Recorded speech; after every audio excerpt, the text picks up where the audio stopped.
Like, what is wrong with these guys? Put a dress on stage. You know, the dress on? Last night or something? These ones are hype. So dressers are going. Not even like a quiet dress, you know, like this man had like a bird, loud dress. You know? Yeah. Loud dress. Nuts. Today or last night. Yeah. Oh, Lord have mercy. That's how you're post. You're like, yep, you're surprised we had it stuff. I know. I'm didn't wearing a bunch of stuff. Shame. Wearing a bunch of stuff.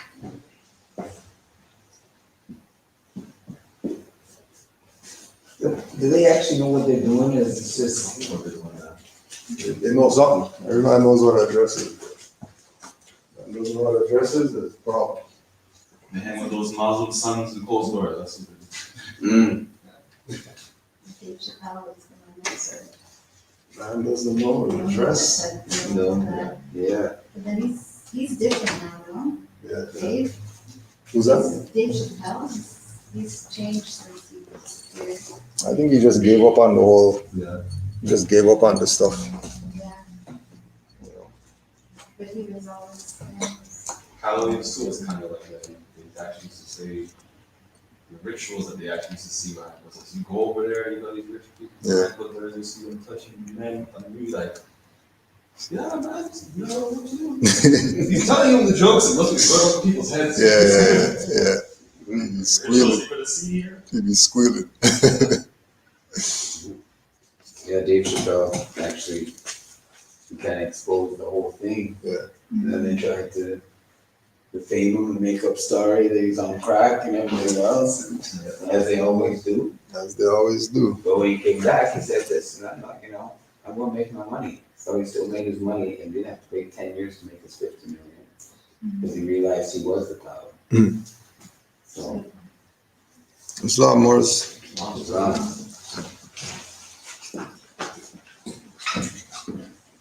Father on the left, two on the right. Allah, the Father of the universe. Allah, the Father of the universe. Father of love. Father of love. Truth. Truth. Peace. Freedom. Freedom. And justice. And justice. Allah is my protector. Allah is my protector. My guide. My guide. And my salvation. And my salvation. By night. By And by day. Through his holy prophet. Holy prophet. Noble Juali. Noble Juali. Islam. Islam. Islam.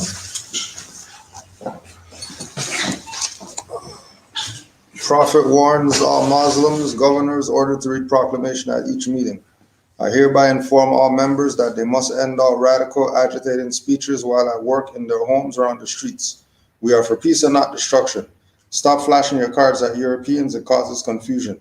Remember, your card is for your salvation.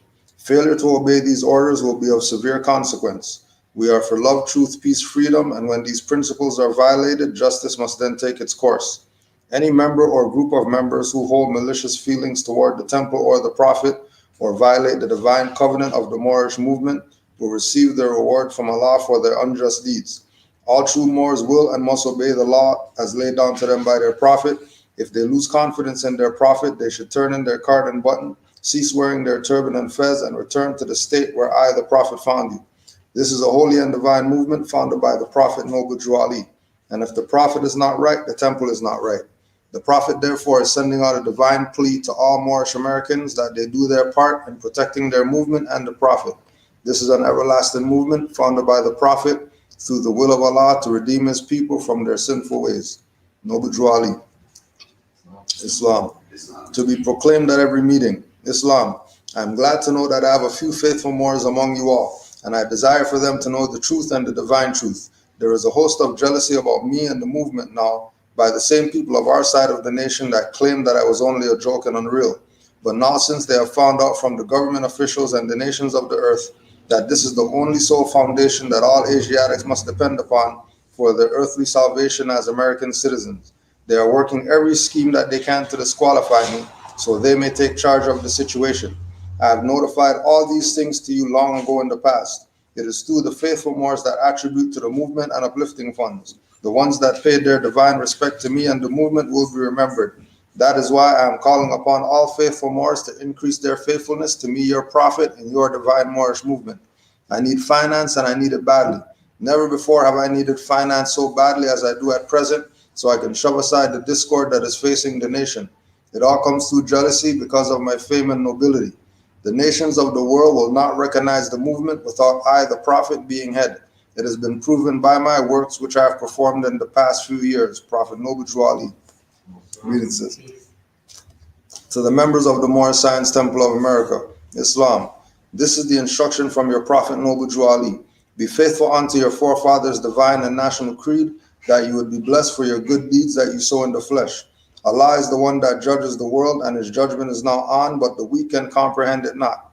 The end of time is drawing near, so says Allah to his divine prophet, I Noble Drew Ali.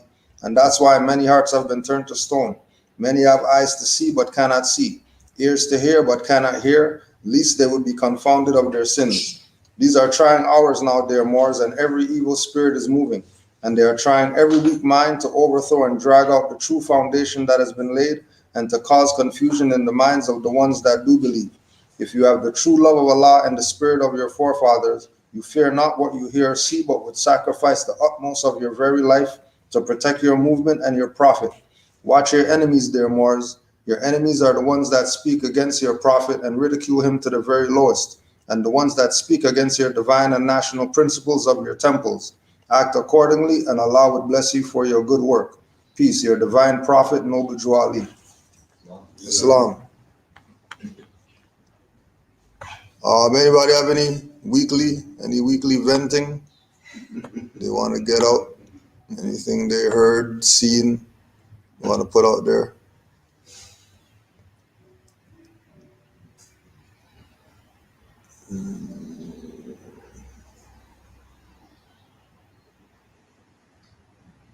One thing we could do is we could put our thoughts to St. Vincent and all those Moors out there going through that madness over there right now.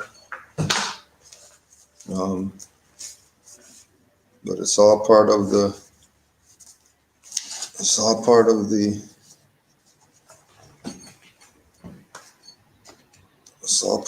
divine warning that they weren't told. They know that they were told, but can only do so much.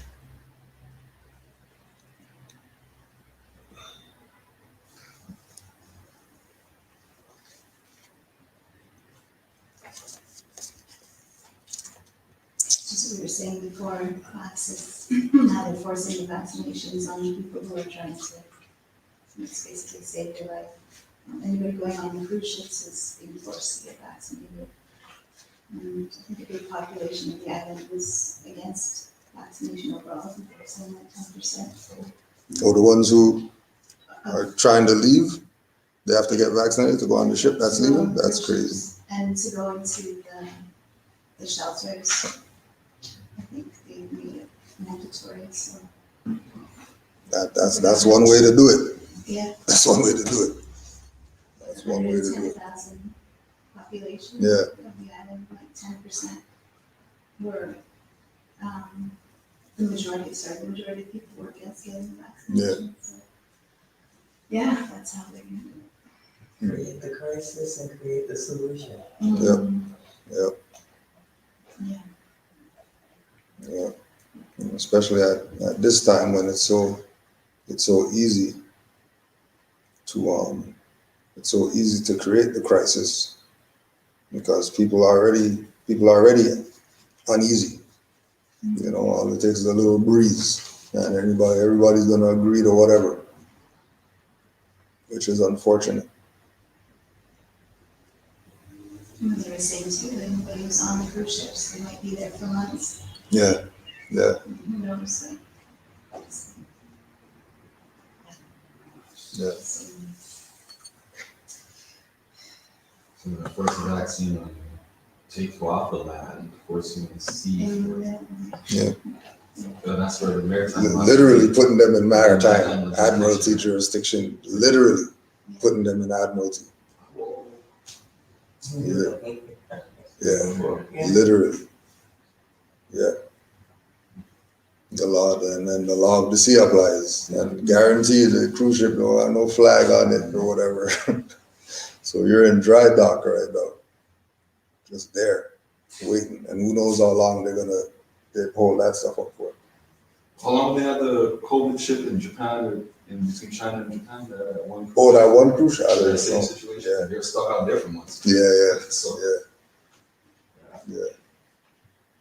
Actually, there was what was it called again? There was a documentary I was watching about the same thing about the ship. They have a documentary about the ship, and they were using like people's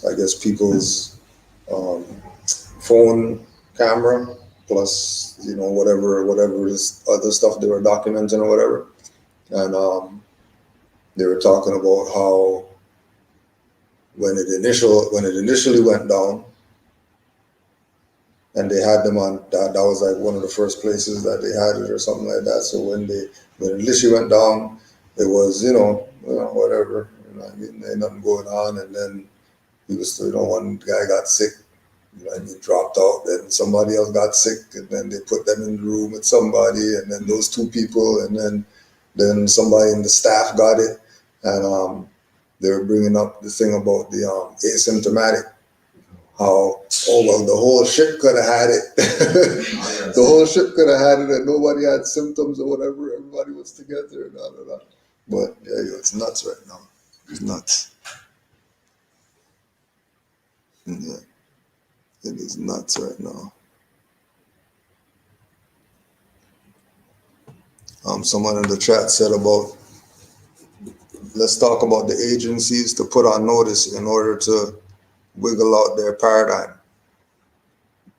So when we talk about the notice, remember we had brought up that in 2011, the Moors put out an international proclamation on behalf of all Moors to all the different nation states all over the world. So people got put on notice. The problem is that Moors aren't being active in their endeavors as Moors. So when we talk about put them on notice now you're sort of backtracking to do it again, because when it was done, there should have been activity happening once it was done, right?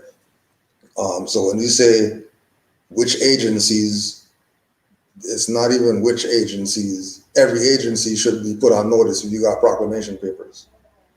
If you have a proclamation and you're talking about notice to somebody, especially people who are just coming in to this, it's about everybody getting put on notice. Anybody who needs to know, let them know, because the idea of notice to agent, I'm going to send it to the president, and then the president's going to take it and he's going to send it to everybody under him. That's not happening. You know what I mean? And it shouldn't even be expected that that's going to happen. So if you haven't been active in this and you're looking toward that, that's one of the first things, putting all these people on notice of your position so that they know what your position is, right? And again, there's still the idea of, puts the 7 locations that we're looking at, anybody who's in the federal jurisdiction, right? Nobody below federal prior, but with how things are going, municipal not talking to federal, provincial and municipal got beef, and federal and municipal got beef, and they're not dealing with each other because of whatever. You probably want to make sure anybody who you deal with knows that they got put on notice. So if you're in a jurisdiction and there's a station, precinct, or whatever there, they get put on notice. So whenever their little highwaymen pull you over, you say, hey, you guys already got put on notice. It's not a guess thing with them. Here's the receipt right here. So whoever you're dealing with knows they're superior individual got put on notice with the proclamation that you're making.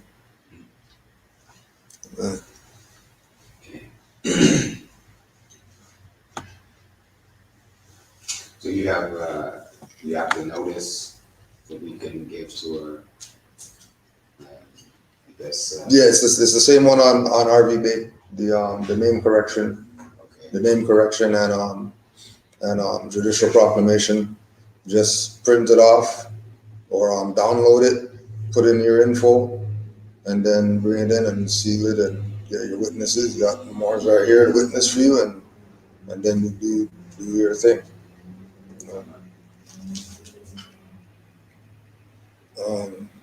Divine warning. So there isn't just one supreme issue for my people to use to redeem that which was lost, and that is through the above statements. Then the lion and the lamb can lie down together in yonder hills, and neither will be harmed, because love, truth, peace, freedom, and justice will be reigning in this land. In those days, the United States will be one of the greatest civilized and prosperous governments of the world.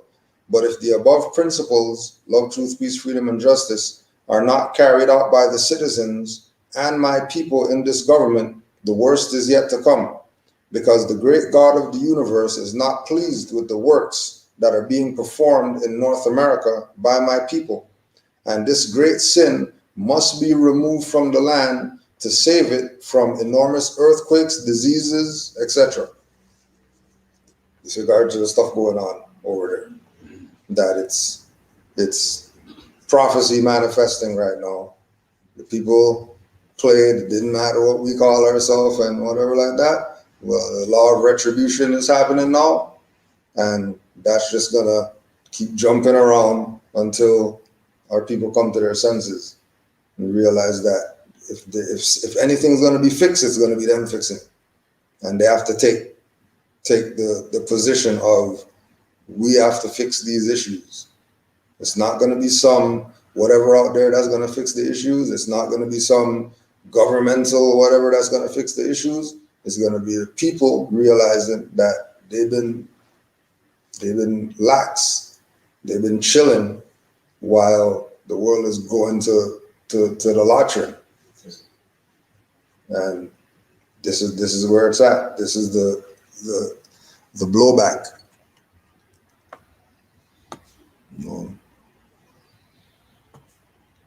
But the good part about it is that we have the lessons in order for us to get out of all this stuff that's going on. It's just to put it into action,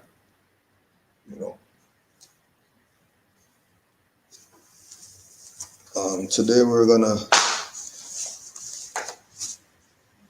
go over addressing the 5 prophets. This is from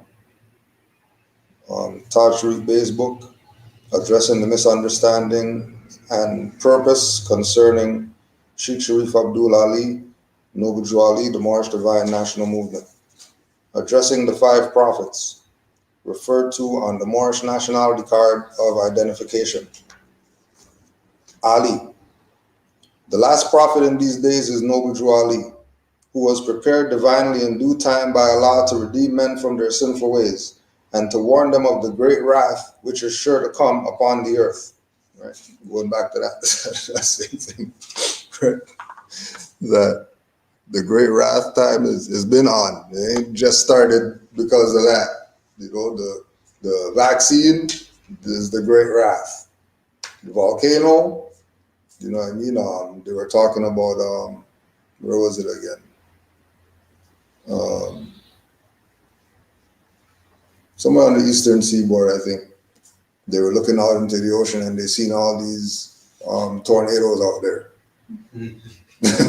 Recently? Yeah, like this is recent, like a couple days ago or something. You know what I mean? And not some little stuff that you see when you're in the park and the dust is doing the little thing, whatever.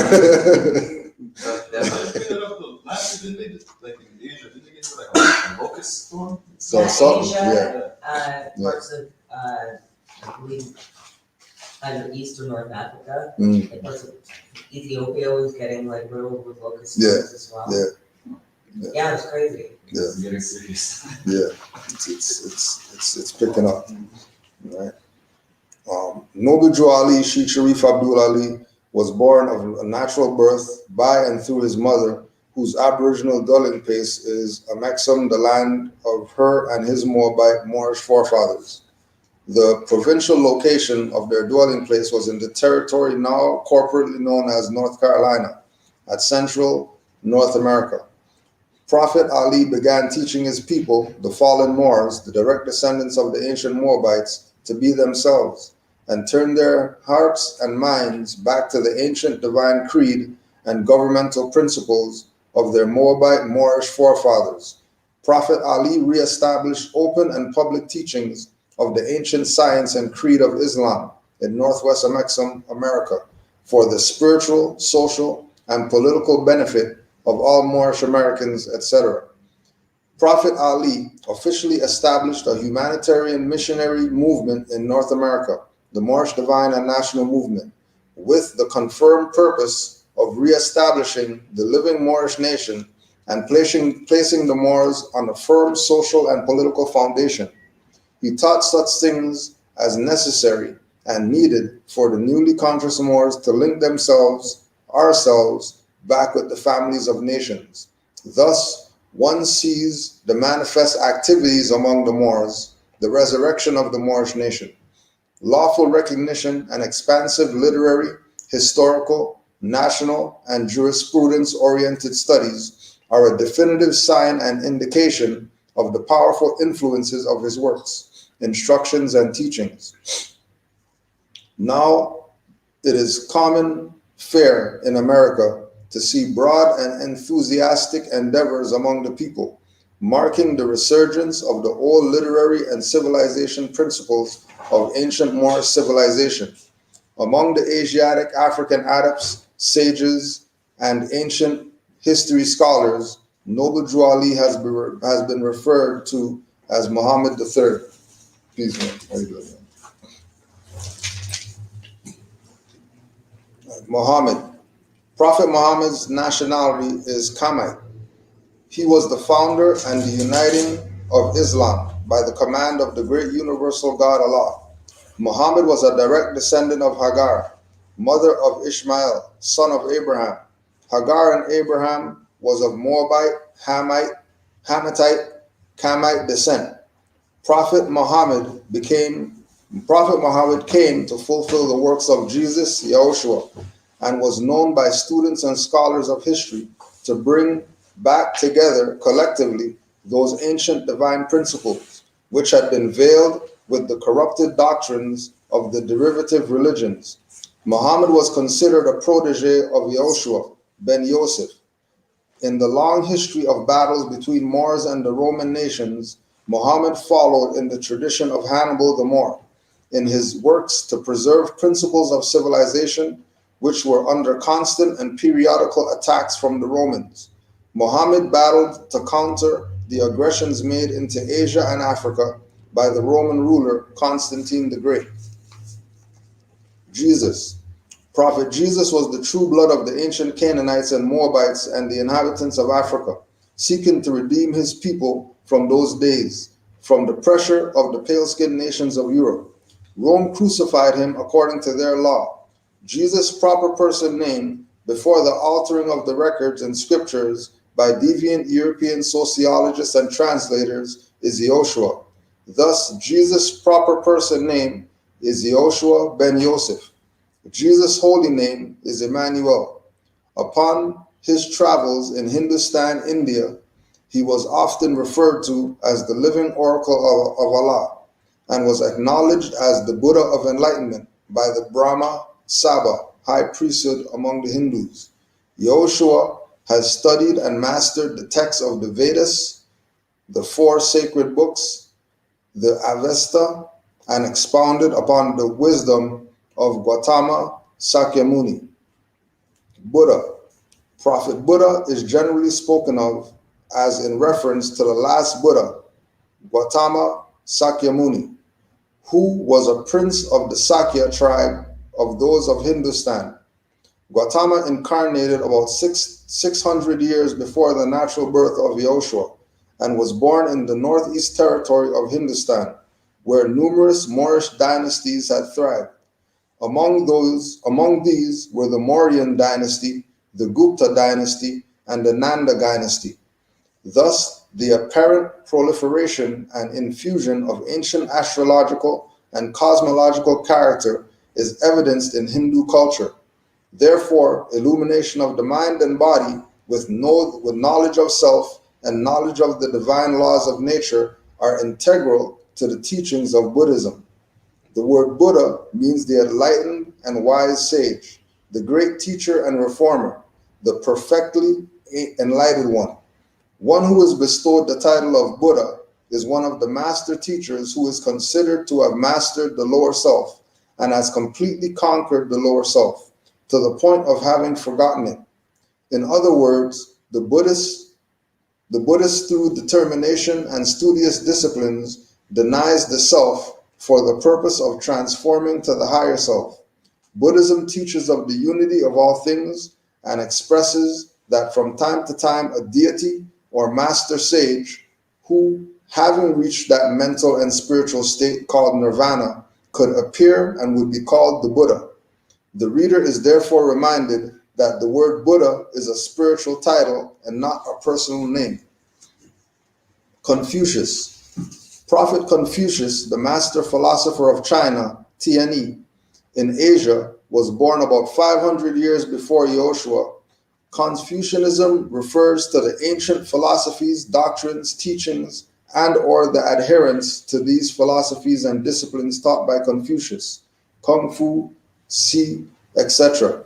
Confucianism is an instructional and teaching system which expounds upon morality and ethics, with a disciplined emphasis put upon the study of divine and natural laws, and does not promote the blind or unqualified worship of any god. The adherence to moral principles and ethics is applied in civil affairs, family affairs, and are commonly promoted as part of the general social duties of all Tianyi. And so, Tianyi, as the ancient history of association with Confucian principles and governmental principles from which the basis of jurisprudence and education is drawn. A more extensive and detailed study of the prophets, their works, and their teachings indicates and confirms that they displayed common philosophical and character traits, such as being highly evolved spiritually. They were principled, moral, and ethical men in general. An objective review of their tempered missions reveals that they were staunch advocates of human progress and justice, and were dedicated social reformers. Usually, the prophet's work was directly geared to the metaphysical matters of cause and effects in relationship to abuses made against humanity, or maintained countermeasures to reform corrupt rulers and rulership. They also addressed human debasement issues, being the results of deeds and acts made by the unclean hands of alien occupational governments, etc. Other observable and common traits exhibited among the prophets was that their actions were rooted in the love for humanity and the desire for cultivation of civilized order founded with justice as a principle for guidance. With that being said, let us deal with some social political issues of controversy in these days as suffered by the Moors of North America. An old and relative philosophical statement is very fitting, timely, and applicable for the Moors to counter the social toxins, being the offspring of shadow-brand problems and the root in the vampirism practices of slaveholding European inquisitionists. Honor thy father and thy mother, that thy days may be long upon the earthland, which the Lord thy God Allah has given thee.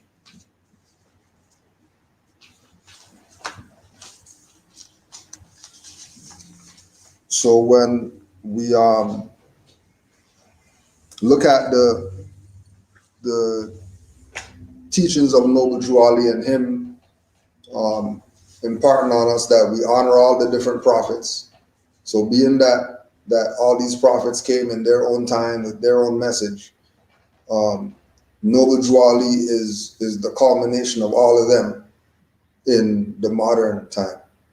So going back to Confucian's teachings, Buddha's teachings, you're going to see interrelated lessons that, we look at, for example, the teachings of Buddha and the aspect of enlightenment and suppression of the lower self, raising the vibration through meditation, things like that. And then we have Noble Drew Ali teaching us about the holy breath and the importance of activating the inner self in order to get out of the lower natures and expand the consciousness, expand the auric field, expand the living existence, so that once we start expanding, it's going to be an example to others to see that, okay, this is something that could be done. It's not, the pastor lessons, it's not the imam lessons, it's not the rabbi lessons. This is the prophet's lessons being compacted into this individual, right? All the prophets before Muhammad, Buddha, Confucius, and all them, even before them, right? Taking all those lessons, capsulating it into this individual, and then using what he brought on top of the stuff that we had. Because being that we honor them, it would be wise to go back and check some things that they might have said. Because majority of us get to this stage and always look at all those different religions or schools of thought or whatever as for whoever the individual came to. So we say Jesus, and then, well, that only applies to Christians. And then Muhammad only applies to Muslims. And, Buddhist only applies to Hindus and Asians and whatever, when really check it, all those people are really our people. There's a thread that ties all of the teachings together. Right. Any comments or questions with regard to any of that?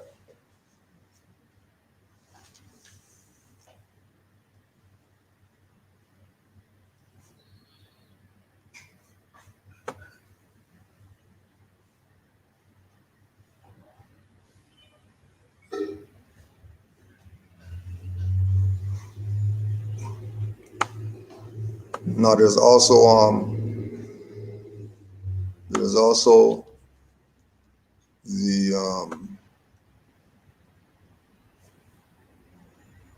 the idea of individuals tying the spiritual things to religion.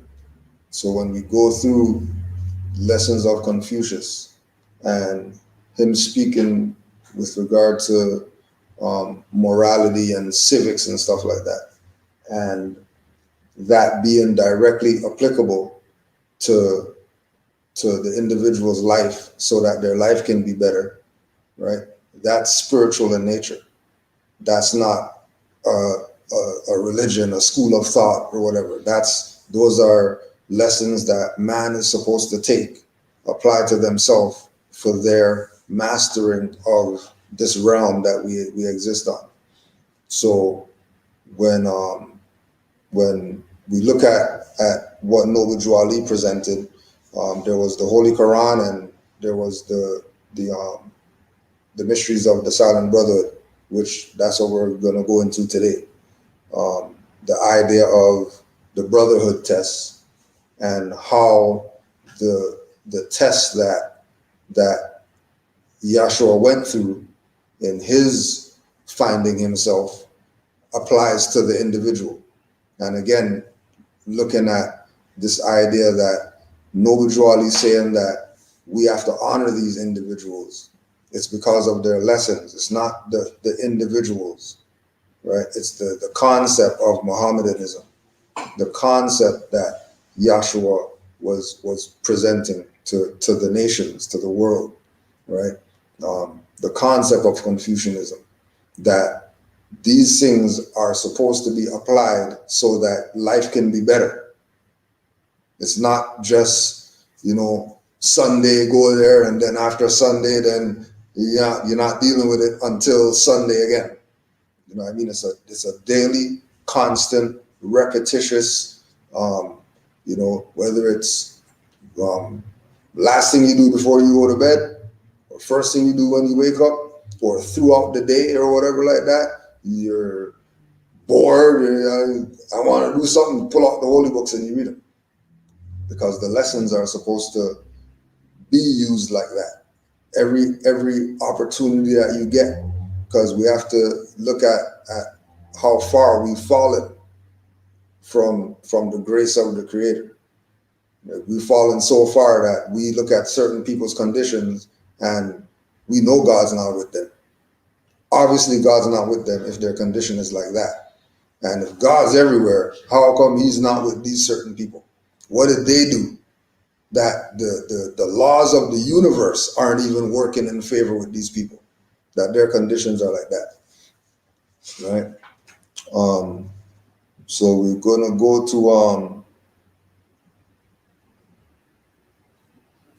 chapter 14, chapter 15, chapter 14, 15, and 16. See if we can get through those for today. And again, this is the mysteries of the silent brotherhood. So that's the second part of the Quran, and the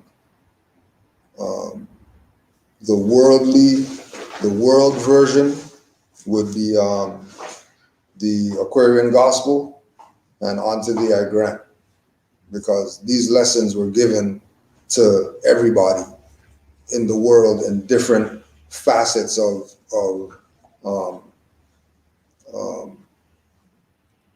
different aspects of learning.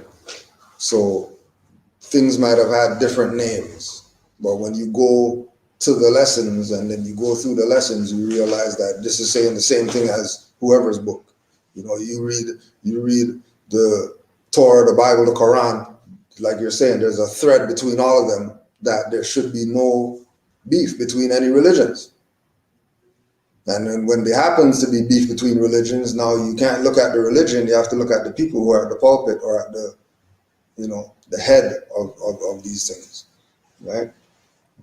So we're looking at Yahshua receives the mystic name and number and passed the first brotherhood test. The master took down from the wall a scroll on which was written down the number and the name of every attribute, character, and he said, the circle is the symbol of the perfect man, and the 7 is the number of the perfect man. The logos is the perfect word.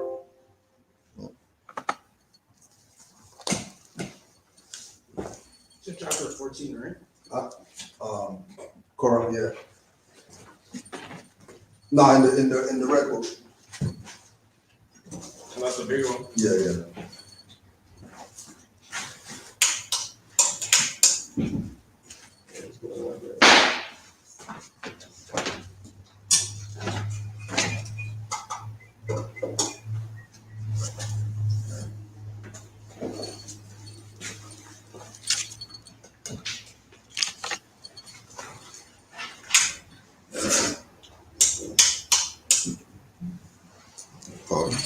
Let's see if that plug works over there.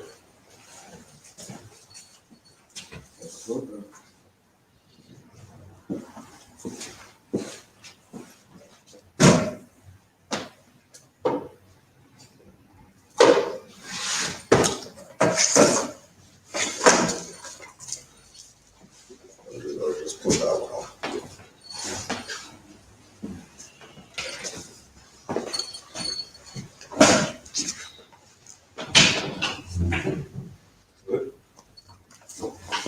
Flip that one. Flip that.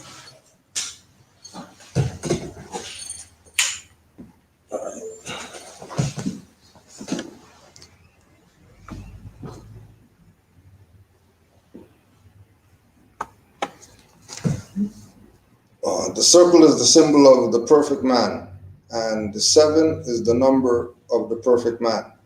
The logos is the perfect word, that which creates, that which destroys, that which saves. This Hebrew master is the logos of the Holy One, the circle of the human race, the 7 of the time. And in the record book, the scribe wrote down the logos circle 7, and thus was Yahshua known. The master said, the logos would give heed to what I say. No man can enter into light till he has found himself. Go forth and search till you have found your soul, and then return. The guide led Yahushua to a room in which the light was faint and mellow like the light of early dawn. The chamber walls were marked with mystic signs, with hieroglyphics and sacred text. And in the chamber, Yahushua found himself alone, where he remained for many days. He read the sacred texts, thought out the meanings of the hieroglyphs, and sought the import of the master's charge to find him. A revelation came. He got acquainted with his soul. He found himself. Then he was not alone. One night he slept, and at midnight hour, a door that he had not observed was opened, and a priest in somber garb came in and said, my brother, pardon me for coming in at this unseemly hour, but I have come to save your life. You are the victim of a cruel plot. The priests of Heliopolis are jealous of your fame, and they have said that you will never leave these gloomy crypts alive. The higher priests do not go forth to teach the world, and you are doomed to temple servitude. Now, if you would be free, you must deceive these priests, must tell them you are here to stay for life, and then you would have gained all that you wish to gain. I will return, and by a secret way will lead you forth that you may go in peace. And Joshua said, my brother, you come here to teach deceit? Am I within these holy walls to learn the vials of vile hypocrisy? Nay, man, my father scorns deceit, and I am here to do his will. Deceive these priests, not while the sun shines. What I have said, I have said. I will be true to them, to Allah, and to myself. And then the tempter left, and Joshua was again alone. But in a little time, a white-robed priest appeared and said, well done. The Logos has prevailed. This is the trial chamber of the hypocrisy. And when he led the way, and Joshua stood before the judgment seat, and all the brotherhood stood, the Hierophant came forth and laid his hands on Joshua's head, and placed within his hand a scroll in which was written just one word, sincerity, and not a word was said. The guide again appeared and led the way. In the spacious room, replete with everything a student craves, was Joshua's bade to rest and wait.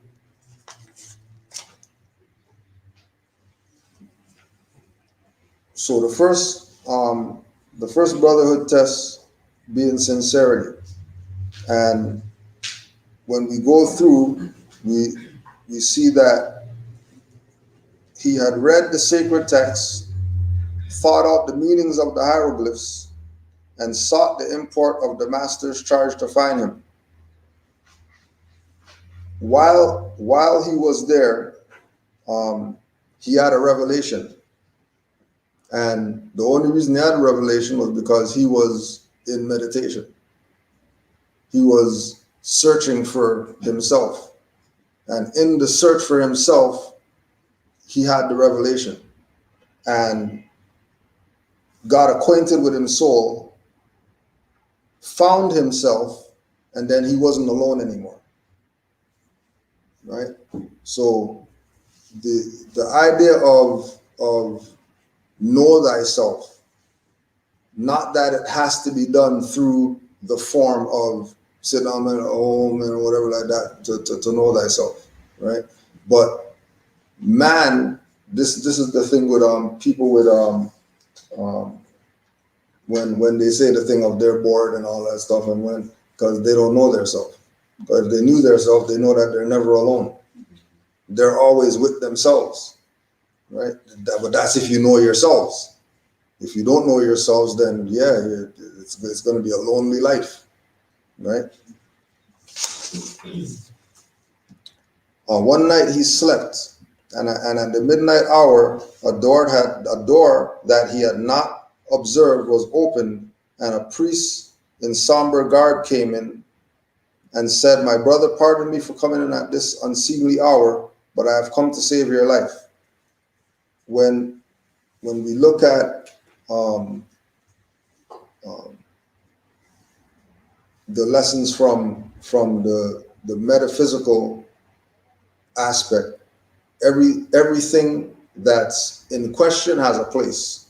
So they're talking about the sacred writings on the walls, and he was reading the sacred text. All these things have a place.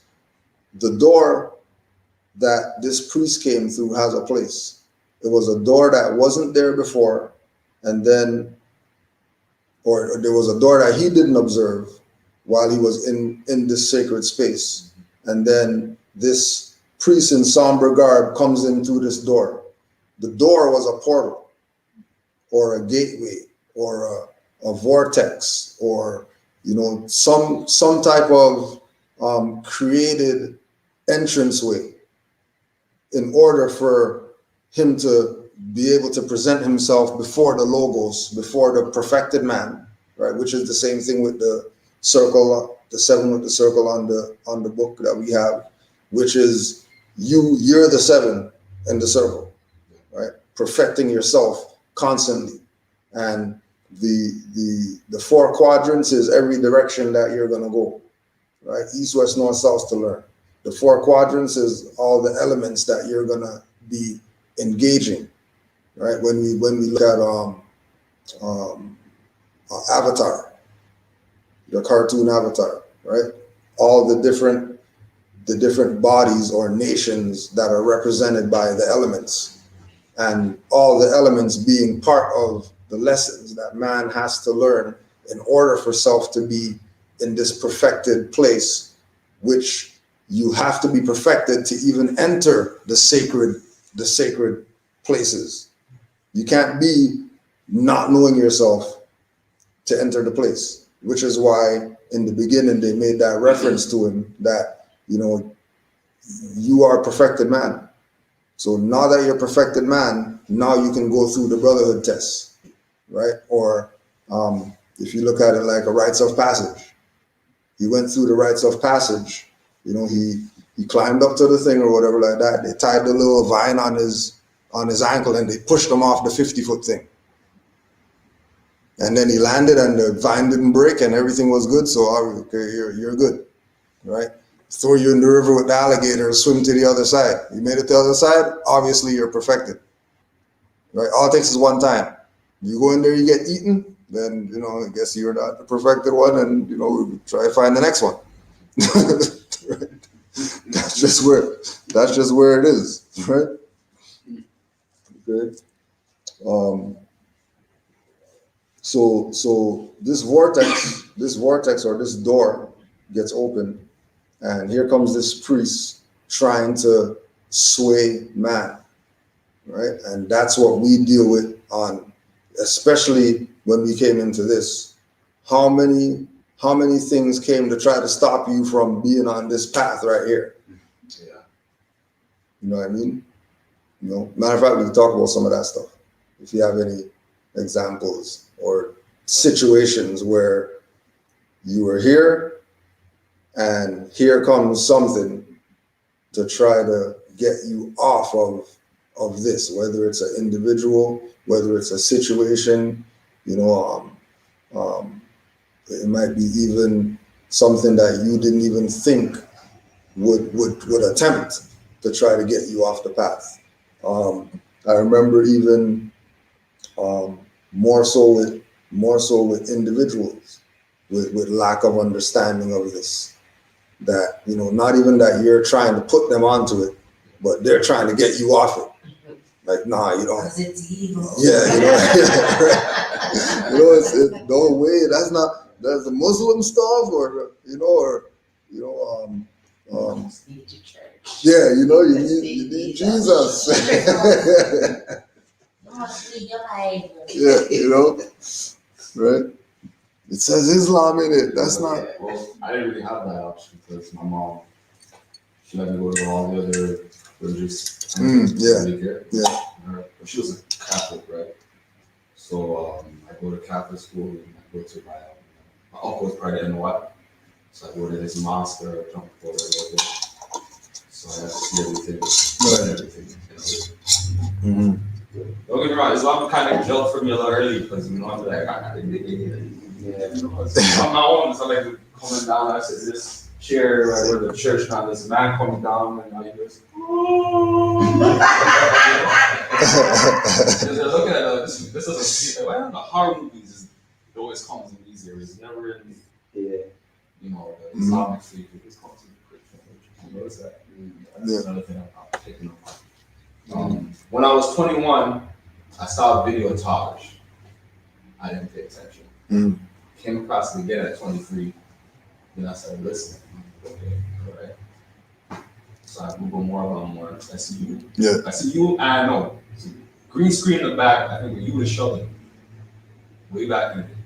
Where you and him were talking or something. Yeah. I'm like, hold on, so the boy is here. So that's when I started to really click. Right, This is legit. It's here. So I go on every day, like you guys are talking, and I see Ken on, and I'm like, where's that? So I click on it. It says Eglinton West. Eglinton West. So and I got the your email contact, everything. From there. So yeah. True. I got to hear people's stories like in the Moorish guidebooks. That could be like a section, right? Yeah. Testimonials. Yeah. Matter of fact, one of the articles is actually is like that. Yeah. Somebody's actual testimonial.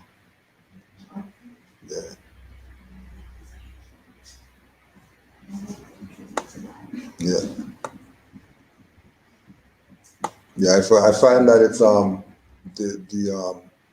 the testimonial just makes it more tangible, because this is somebody's personal experience that they're going through, opposed to research or whatever.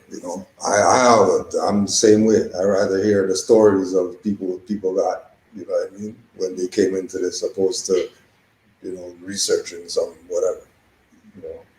But I remember in 2012 or 2013, I was already, looking, because I knew something was wrong from time. And there was this guy I was talking to, and he was telling me about Christianity, and I said, you know what? If anything, because the representation of Christianity did not look like me, did not feel like me. And so it's like, you know what? If anything, I'd be like, Islamic sort of thing. That's where I'm from. That's where I'm coming from. And I started looking into, because I was exposed to, straw man back in like the early 2000s. Yeah, so Robert Menard and and it's like, yo, this is real. This is what, because I was kicked out of the Matrix before with my whole, figuring out that I had cancer and the whole 9 yards and beating that and then going, so I was already seeing visions. But I did see a video with Taj as well. And when I was in New York, we were for one of the films that we got some awards for, and I passed by a temple, Moorish temple. There's two guys standing regal. So I'm like, yo, I gotta get back to it. And I couldn't find it again because we're walking around and I walked by and I was like, I gotta get back to that temple. And that was 2012. And then, I just kept looking and trying to find, and then I found the Crooked Moor. and then the Dutty Moor, and then I looked at it and I finally got your number. And I was like, yo. So I was like, it's not right. Something's wrong. Something's right. money, you know. But it didn't stop me. Yeah. Like I knew just in my spirit. I said, no, this is where I gotta go. And they did call you, and I think you even made a joke. It's true. Well, you know, your nationality is free. If somebody's trying to tell you something, you know, you should know something was wrong. Something like that. I was like, but still, I was like, you know what? Just from your attitude and your genuine aspect, I was like, yeah, I'm not for bondage. So I feel home ever since. Yeah, and I mean, and that's how we learn when we contacted Raz to do stuff, Taj to do stuff. Oh yeah, no, just give me a date and whatever like that. Just talk to that more over there. He's telling me 1,500 or whatever. Talk to him over there. He said it's $7,000. They do a little hour talk. Like, what is this? You know what I mean? So, it's part of the deciphering who's who and what this is really about. Because you get with those wrong ones, and then you find out, you get into the mix up with them. That you're bringing people to the thing, and then you're getting your cut. 2,000, your cut of a $7,000 or whatever like that, and then you get caught up and lost in the realm of what this is not supposed to be, But there's always been that connection with this from people just going through their own motions, going through their own life journeys or whatever, and this pops up, and immediately this is where it's at to be. Been through all the other stuff, check this, check that, research, whatever, and then you get to this, and it's like a whole new, it's like a clean slate. Yeah. You know what I mean? That you just can't wait to get your brush and start on the canvas or whatever. True. Yeah. And the funny thing too, I was approached by 3 or 4 Masons, like Freemasons. Yeah. You should come to our club. But it just didn't sit with me. Yeah. It's something, just didn't sit with me. That's another one that Moors have a lot of, that they got right before they got to this, Masons coming up to them just out the blue. True. You know what I mean? Give them a card, invite them to come to a meeting. I think Omar was one of those ones where right before this, he was in line about to jump in the coffin. Whoa. And then he got put on this, like, oh, hold on a second. Yeah. Check this out first before you go deal with these guys. The secrets and the rituals, because my spirit was already knew, something wrong with spirit, with secrets, hiding secrets, and can't tell certain people and all that. It's like, not really make too much good sense to me. And so that was what kind of keyed me into the Masons secrets and all of that stuff. So, like you said, you get these distractions. Even at one point in time, a friend of mine back from Manitoba bucked up with me. He was doing all kinds of things, making this money, doing this hustle. And we buck up, and he's like, yo, I got all this money, I want you to clean it up for me. And stuff. I was like, man, I'm not going down that path. And I'm not talking like a couple bucks. Yeah. Fucking, $250,000 that was to be paid to me if I did. So no, man, it's not my path. It's not my path. So yeah, that's a real talk, man. It's a real talk to be genuine in your spirit and your ambitions and your drive and your love for the people. Mm-hmm. You gotta be relative. You gotta be true to your nature, true to your nature.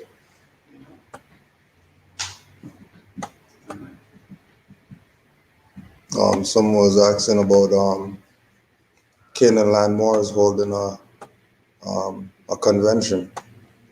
If we can get people to come to their town hall meetings, We could have convention. If we get people to come to their whatever else that we do, you know what I mean? We could have convention. You know, convention is big news. Everybody needs to be pulling their 100 pounds their self before we can do convention, because we already know, you know, it's, you know, if you want to look at it, our convention every year is really Juali Day, if you really want to look at it like that, you know. So, you know, we've been having convention past 11 years. Every year we got convention. You know, with Juali Day is technically our convention. And, you know, the Moors get together, the Moors get to meet other Moors, not just Moors from here, Moors from all over the country come here. Montreal, you know what I mean? Say that wasn't Yeah, even doing the Montreal, the correcting Black History Months and stuff like that is conventions, you know. But yeah, it'll be something to do. But how serious are Moors really, you know, for convention? Like we're saying, if we're talking convention, then that means different delegations from every, you know, Saga, Brampton, Ajax, Whitby, Scarborough, you know what I mean? And then all those Moors are coming with their 500 Moors in their area, and we're all converging at, you know, if we say we rent out Metro Convention Center or whatever like that to have the Moorish convention, then there's Moors coming from all the different territories. You know, Kitchener got Moors, and, you know, Waterloo got Moors, and Bowmanville Moors, and, you know, Montreal, Ottawa, you know, Calgary Moors, you know what I mean, Saskatchewan, you know, BC Moors, Nova Scotia. Then we got a convention. You know what I mean? That'll be having convention. We have all these different bodies from all over. So it just shows, you know, there's always work that we could do. Any other testimonials before we carry on? Chapter 15. Yahshua passes, and there was also somebody had asked about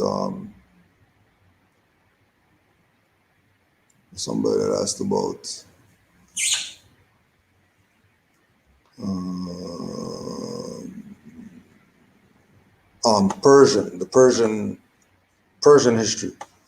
So when we go into Zoroastrianism and that whole idea of you know, the Persian perspective, go look up all their stone stuff. They got afros and fezzes and all that stuff. Winged people with fezzes on, you know what I mean? Winged lions and winged griffins and all this, that all of them are relative to our people having some type of mystical, esoteric presence, regardless of what the culture is. You know, when we look at when we say and it's I think it was, there was some point in time where they were going around destroying all these Iraqi stuff, right? And it was the same thing like what they were doing in Egypt, hitting off the noses and whatever, cutting off the heads of these things and all that. And relative to them realizing that those people in stone were actually back in real life, so they don't need the stone anymore. Right? We were talking about it a couple weeks ago with Brother Sheldon, that how they're taking down stuff that's Moorish in Germany. Yeah. You know what I mean? And it's because it could be just because they see him fezzes up, turban, and all that stuff. Like, oh, we don't need this stuff anymore to let people know about the Moors. The Moors are walking around the place. It's not even a thing like that anymore, where it's some hidden thing where I wonder who the Moors are, and maybe I'll see a Moor. People see Moors now, where at the time that was probably not that frequent that you would see it. Now every video, somebody's on there talking about something, bringing it up. You know what I mean? Even if it's 2 seconds of the video, well, the Moors, they just mention it. It's tremble in the ethers. You know what I mean? Coming to America too. Yeah. You know what I mean? Big guy. Like, Yeah. where was all that in one? People weren't there yet. There was also in Golden Child, there was reference. Mm-hmm. So, which is that I might have mentioned it. Crazy Americans. Oh, yeah. Was it you? Yeah. Yeah, Crazy Americans. So much power and so little knowledge on how to use it. And referring to, and Loopsy, the antagonist, actually is calling Eddie Murphy a Moorish name. Yeah. And it's, why are you mispronouncing my name? So they put some gems in there too. Yeah. Also in Golden Child, it wasn't so much about the child, it was about the chosen one. Yeah. So most people get it felt. Yeah. Don't see the picnic do nothing. Just eating his leaves, eating his leaves. Just eating his leaves, Wait. The chosen Get one caught up. was the Moor. And then he has his little leather feather on, his little kufi doing the whole movie. Picnic didn't do nothing. Mm-hmm. Yeah.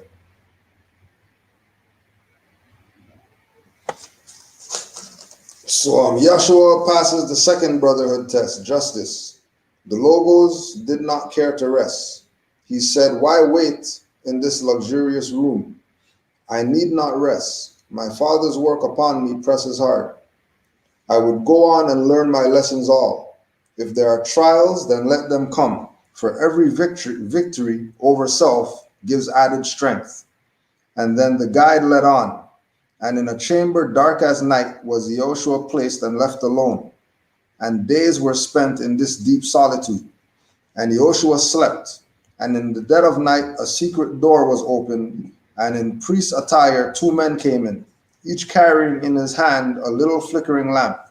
Approaching Yehoshua, one spoke out and said, young man, our hearts are grieved because of what you suffer in these fearful dens. And we have come as friends to bring you light and to show the way to liberty. We once, like you, were in these dens confined and thought that through these weird, uncanny ways we could attain the blessedness and power. But in a luckful moment, we were undeceived, and making us of all our strength, we broke our chains, and then we learned that all this service is corruption in disguise. These priests are criminals just hid away. They boast of sacrificial rites. They offer their gods and burn them while alive. Poor birds and beasts, ye children, women, and men. And now they keep you here, and at a certain time may offer you in sacrifice. We pray you, brother, break your chains. Come go with us, accept of freedom while you may. And Yehoshua said, your little tapers show the light you bring. Pray, who are you? The words of man are worth no more than is the man himself. These temple walls are strong and high. How gained you entrance to this place? The men replied, beneath these walls are hidden ways, and we who have been priests spent months and years within these dens and know all of them. Then you are traitors, Yehoshua said. A traitor is a friend who betrays another man, is never a man to trust. If one has only reached the plane of treachery, he is a lover of deceit and will betray a friend to save his selfish self. Behold, you men, or whatsoever you be, Your words fall lightly on my ears. Could I prejudge these 100 priests, turn traitor to myself and them because of what you say when you confess your treachery? No man can judge for me, and if I judge before testimony all is in, I might not judge aright. Nay, men, be whatsoever way you came, return. My soul prefers the darkness of the grave to the little flickering light that you bring. My conscience rules. What these, my brothers, have to say, I will hear. And when the testimony all is in, I will decide. You cannot judge for me, nor I for you. Be gone, you men be gone, and leave to me this charming light. For while the sun shines not within my soul, there is a light surpassing that of the sun and moon. Then with an angry threat that they would do him harm, the vile tempters left, and Yehoshua was alone. Again, the white-robed priest appeared and led the way, and Yehoshua stood again before the hierophant. And not a word was said, but in his hand the master placed a scroll on which the word justice was inscribed. And Yehoshua was the master of the phantom forms of prejudice and of treachery. Thoughts on that chapter? So where's a priest coming in there, coming and telling something else? Hmm? So there's a priest coming in. Yeah. There, Yep. Yep. And they're always coming through this door that was never there. Actually, in phone wars, you could say the Cool Wars or Rebel, one of them. There was a similar situation where the young Jedi's were going through these tests, and doors were opening, and actually not just doors, but they're going through portals. So Yeah. he comes out of the last door, he's like thousands of miles from where the original came in. Yeah. But I noticed in a lot of Star Wars animation, it is directly related to the Moors or the Hebrew spirituality. Yeah. And so they kind of put a lot of this stuff, which I noticed from other teachings. I was like, this looks familiar. They do this stuff in Star Trek too. Yeah. Yeah. So it's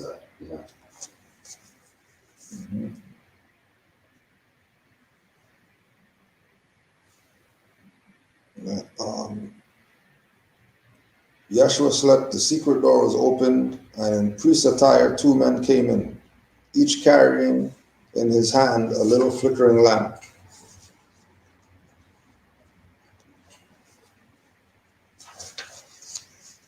Right. So again, it's the idea of deception again, that a secret door was open and 2 men came in priest attire. They weren't even priests. They were just pretending to be priests, right? And each in his hand a little flickering lamp.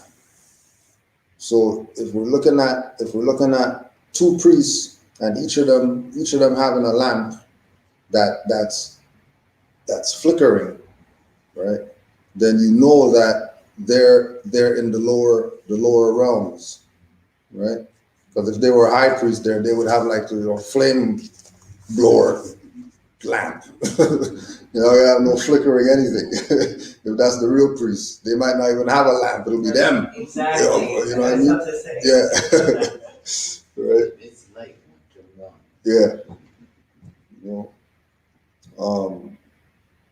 Young man, our hearts are grieved for what you suffer in these fearful dens, and we have come as friends to bring you light and show the way to liberty. Again, going with the reference point that when we talk about Noble Drew Ali and the Moorish Science Temple and the religious corporation and Allah and that, and then people disconnect it from being about civics, right? Just like these fake priests are coming and they came to bring him liberty. They didn't come to bring him, salvation or whatever like that. They came to bring what civics is based in, the liberation of the being, whether it's mental liberation, spiritual liberation, physical liberation, the idea of Moorish Science Temple and Noble Drew Ali, and not just looking at that from some religious corporation perspective, looking at it as, this is our regency. Just like you're gonna go downtown and Hungary got their embassy and whatever got their embassy, and all these different entities have their cordoned off little section, little building. If anything goes down, that's where they're gonna go complain to. This is the exact same thing as what those people have, right? Their Moorish Science Temple is their embassy that they're gonna go to when they have issues with wherever they're at. You know what I mean? That's the place where they're gonna run into, and then they don't got jurisdiction over them.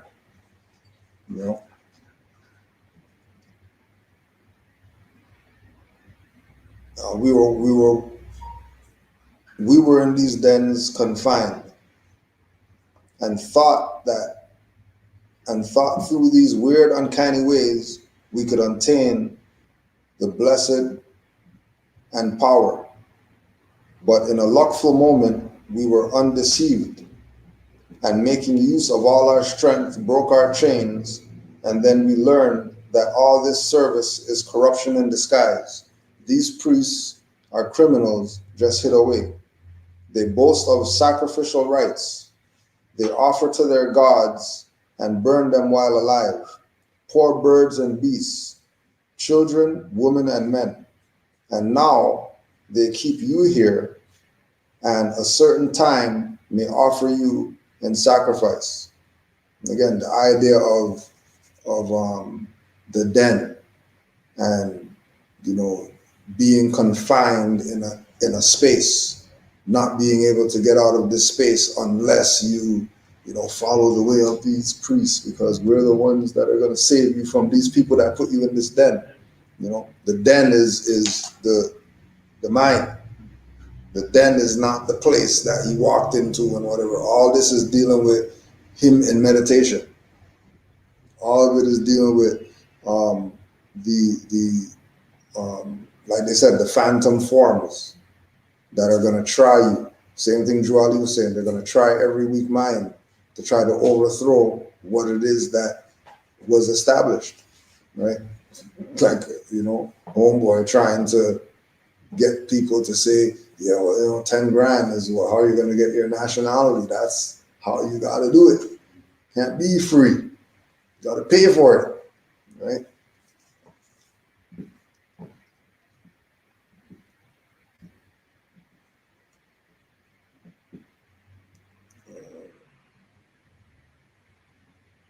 Yahshua said, your little tapers show the light you bring.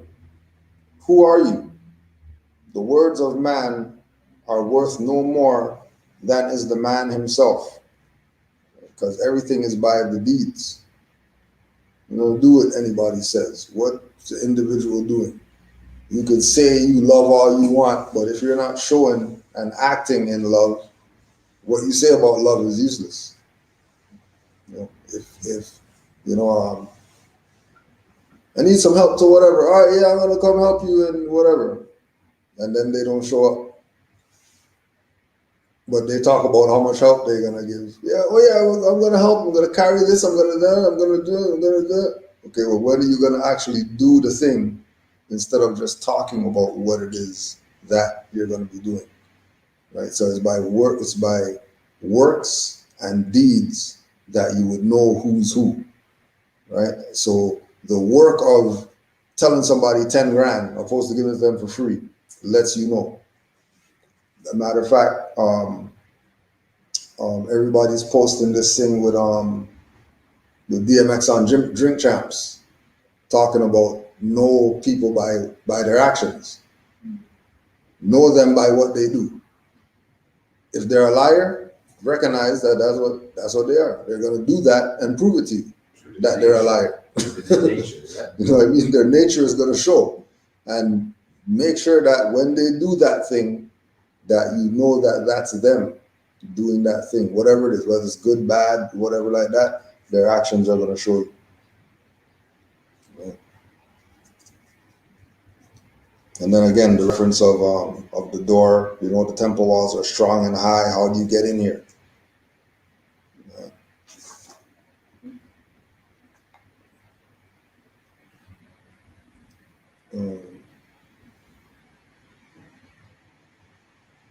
My soul prefers the darkness of the grave to little flickering lights that you bring. Right? Right. Joshua, a little feisty still in there.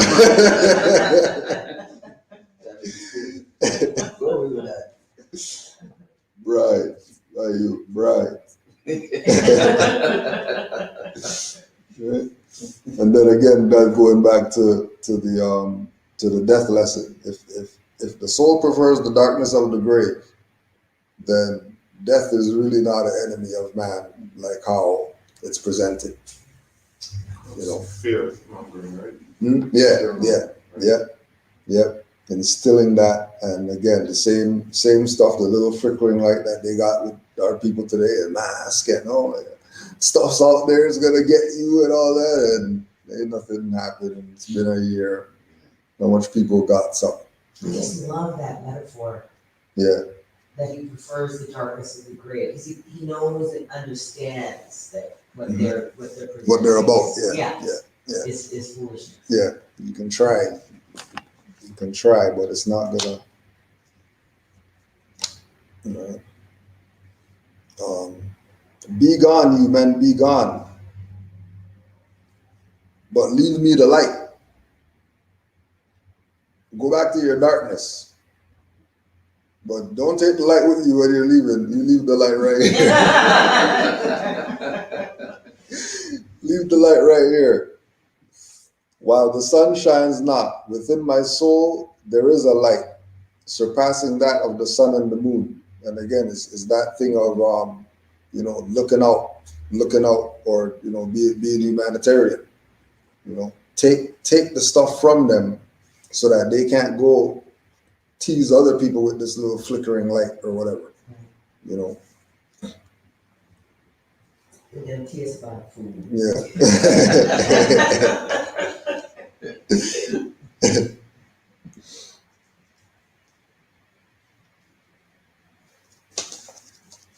Right. Is that 15? 16. Joshua passes the third brotherhood test, faith. The Logos waited 7 days and then was taken to the Hall of Fame, a chamber which in furnishings and lighted with gold and silver lamps.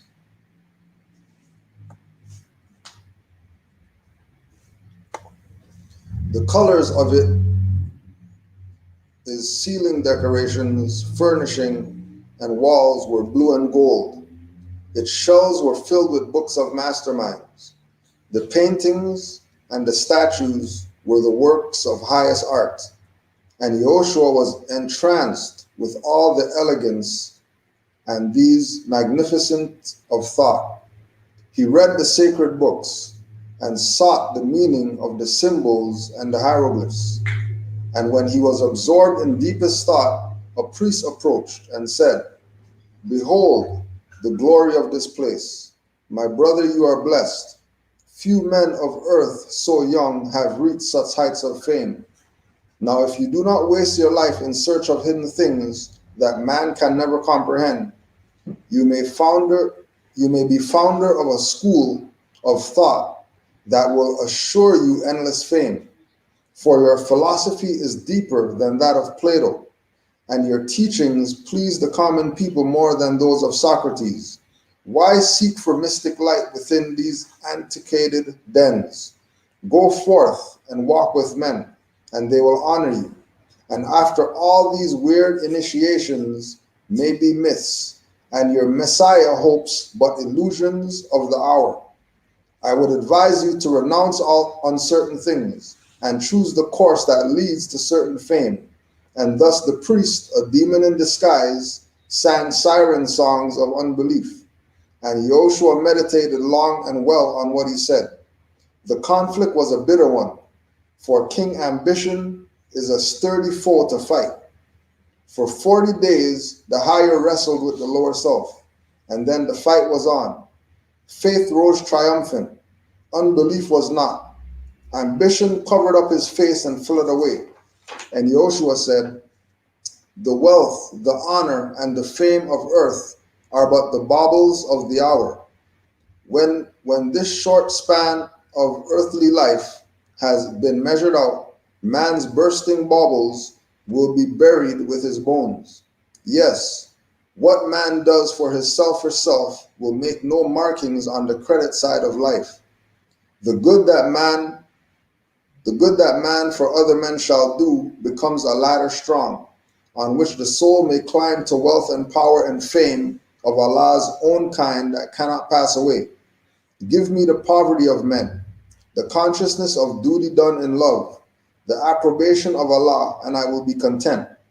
And he lifted up his eyes to heaven and said, my Father Allah, I thank thee for this hour. I ask for the glory of myself. I fain would be a keeper of the temple gates and serve my brother man. Again was Yahshua called to stand before the Hierophant. Again no word was said, but in the hand the master placed a scroll on which was written faith, and Joshua bowed his head in humble thanks and went his way.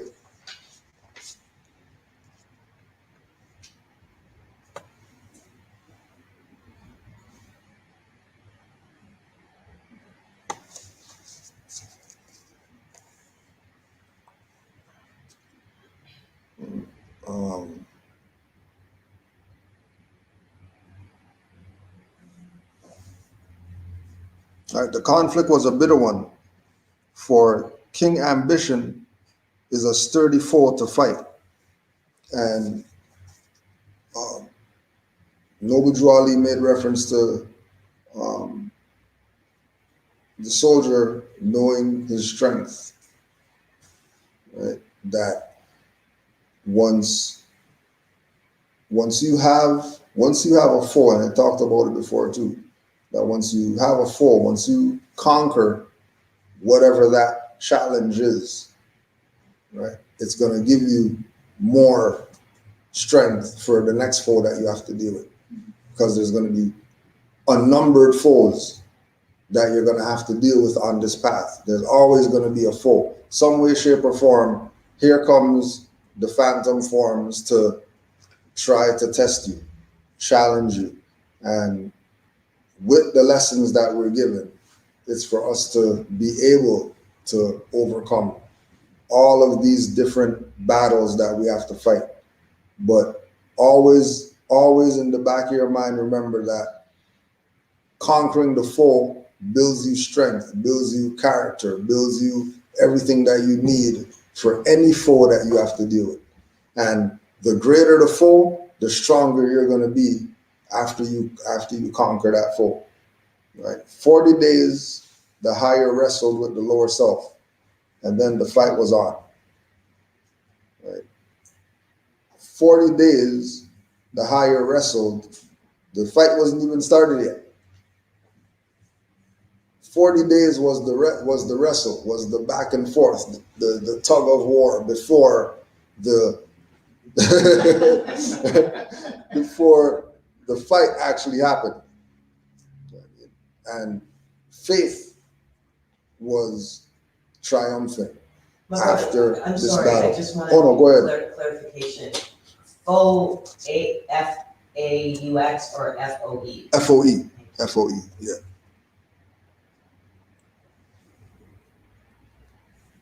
Right. Faith rose triumphant. Unbelief was not. Ambition covered up his face and fled away. So ambition is why Buddy had the dress on last night. Kid Cudi. I saw something like, Yeah. I just saw something quickly on my phone about that. What happened? I'm sorry. He performed for something or whatever. And he had a dress. Had a dress. Oh, gosh. Yeah. No, not But him too. we know the dress ritual. You know what I Yeah, mean? exactly. They've been getting them with the dress. You know? Oh, And again, it's all signs to show that these people have not mastered themselves. If they didn't get you to put on a dress and you have no issues with it, you're out there smiling with it on and all that stuff, you know that those aren't the role models. Those aren't the people that make your children check all their children's playlists or whatever like that.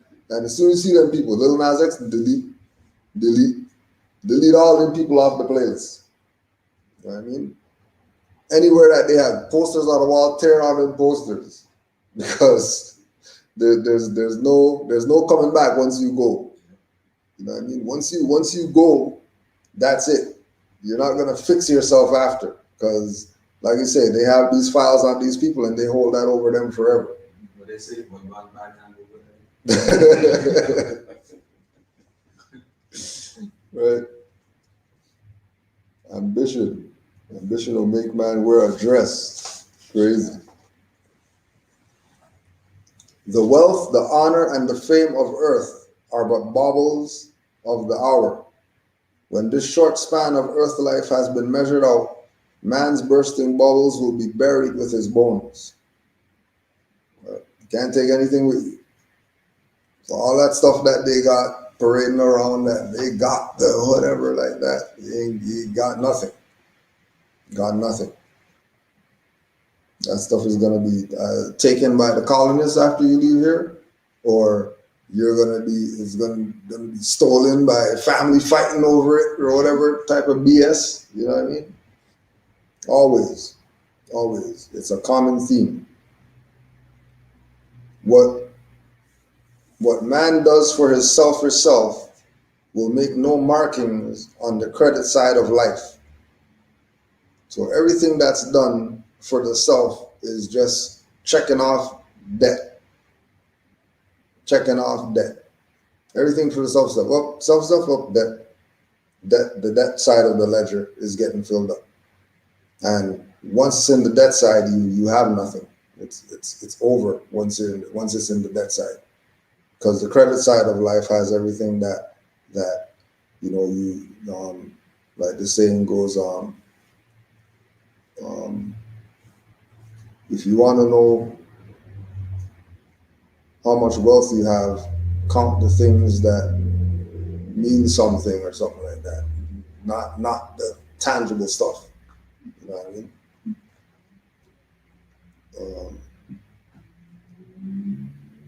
The good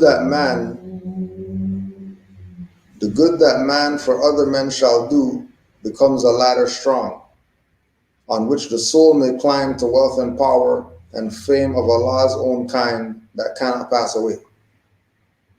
So the Moorish movement motto is uplifting fallen humanity, because the duty of people in this position is to help those who are less fortunate, look out for others, do the things necessary so that the soul is going to climb to wealth and power on this strong ladder based on the good that has been done, right? I relate that to with what you were dealing with the children stuff. You know what I mean? Trying to assist them, and then parents, oh, no, we're not gonna support that or whatever. You know, there's a lot more, right? You know what I mean? Their negligence of recognizing the good you were doing for their children that they obviously weren't doing, you know what I mean, is where it's at. You know what I mean? Because the the things that you're going to get from the good that you did is going to supremely outweigh any thank you that those people could give you, which would have been some shallow, not even really thanks like that, you know. Right? Give me poverty of men, the consciousness of duty done in love, the approbation of Allah, and I would be content. And he lifted up his eyes to heaven and said, My Father Allah, I thank thee for this hour. I ask not for the glory of myself. I fain would be a keeper of the temple's gates and serve my brother man.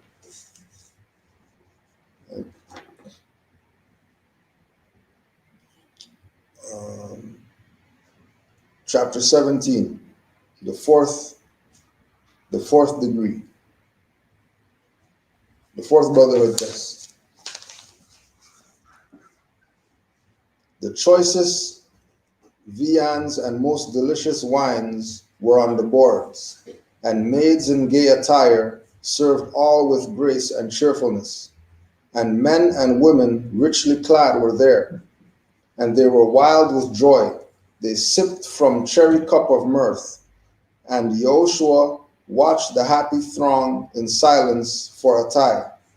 And then a man in garb of sage came up and said, Most happy is the man who, like the bee, can gather sweets from every flower. The wise man is the one who seeks for pleasure and can find it everywhere. At best, man's life on earth is short, and then he dies and goes he knows not where. Then let us eat, drink, and dance and sing, and let us get joy of life, for death comes apace. It is but foolishness to spend a life for other men. Behold, I die and together in the grave, where no one can know, and none can show forth gratitude. But Yehoshua answered not. Upon the tinseled guests, in all their rounds of myrrh, he gazed in silent thought. And then among the guests he saw a man whose clothes were coarse, who showed in face and hand the lines of toil and want. The giddy throng found pleasure in abusing him. They jostled him against the walls and laughed at his discomfiture.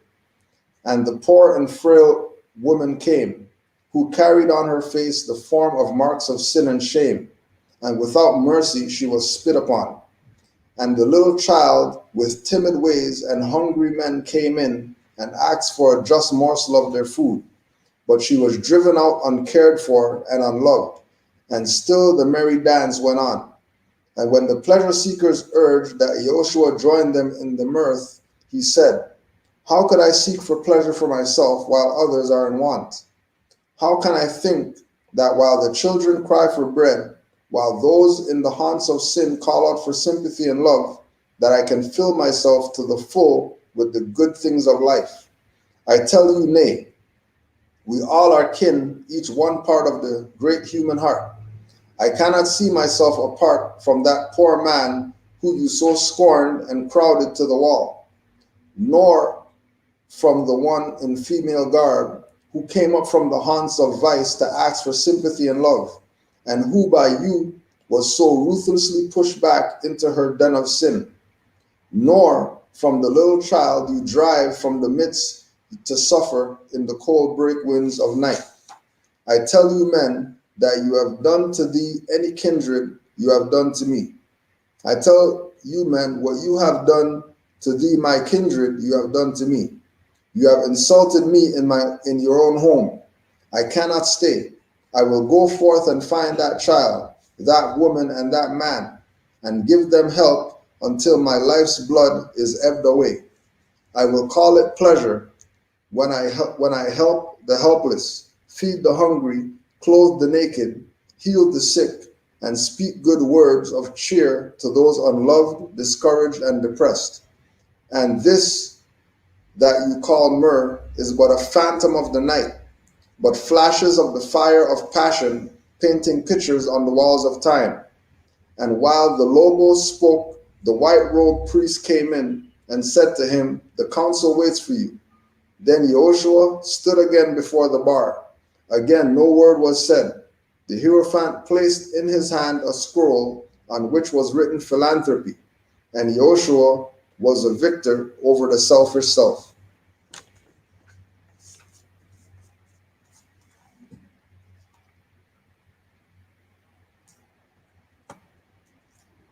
Any thoughts on that chapter?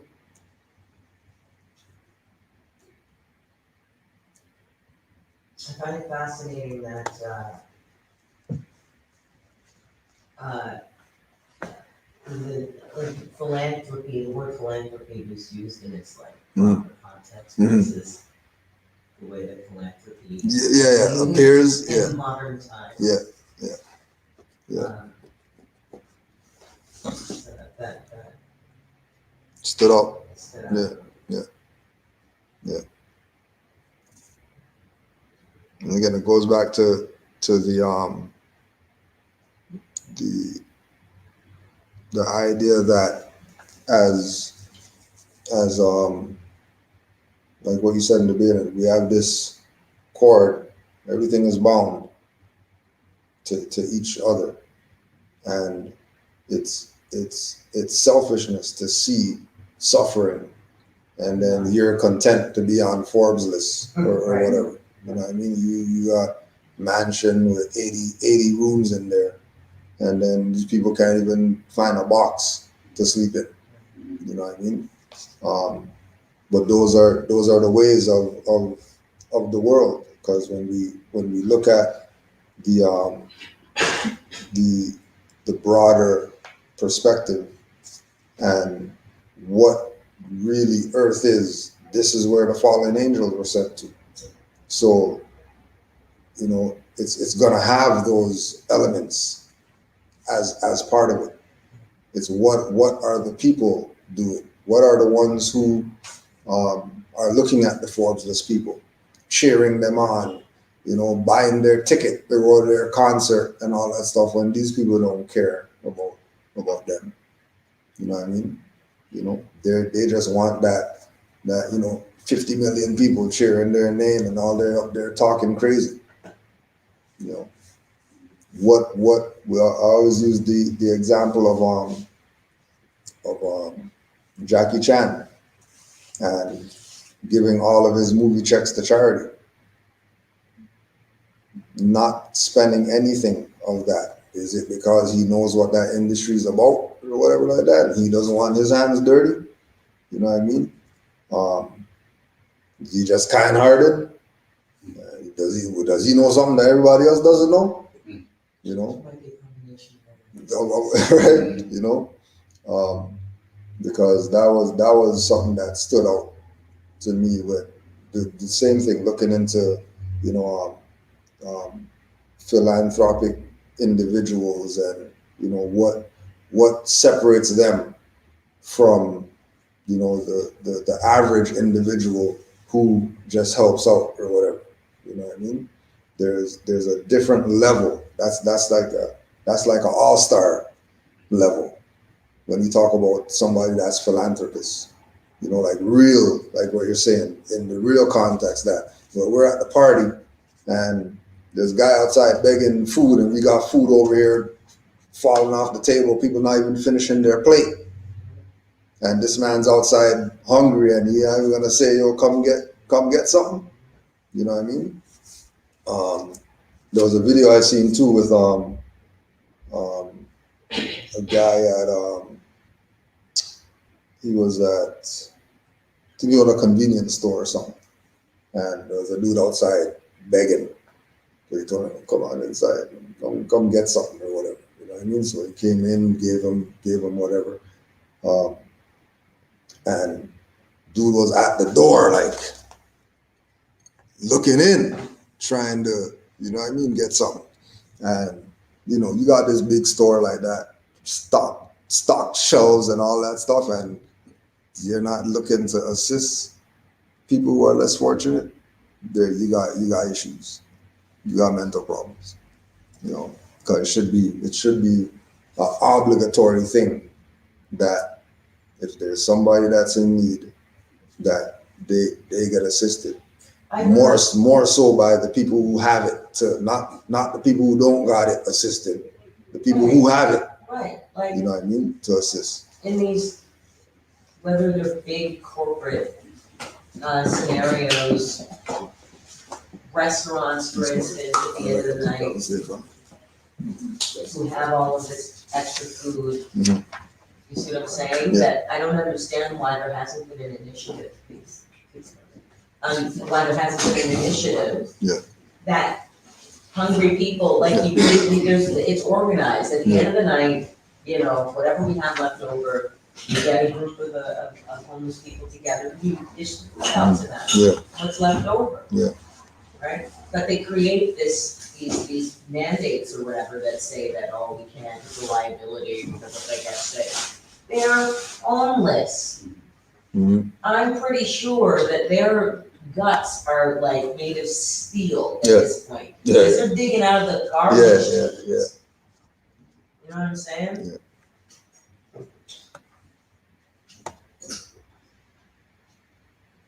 The amount of food that gets thrown away is. Yeah, it's crazy. It's crazy. I remember not long ago, I went to the 7-Eleven on the corner there at Jane Bristol Road.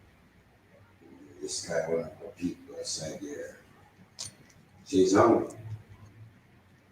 I said, if I give you money, maybe you go buy some weed or something else, some food. Mm. He said, no, I'm hungry. I said, okay, let's go into the store.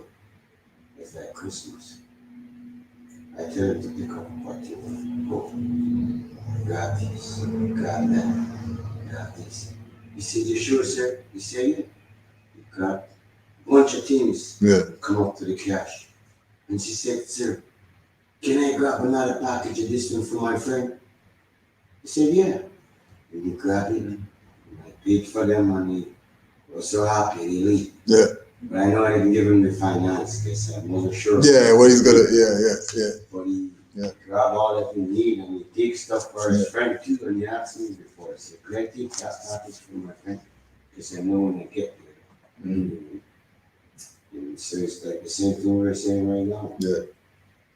And how grateful he was, right? Oh, Yeah, very happy. Oh, yeah. And believe it, because it's never happened Yeah. yet.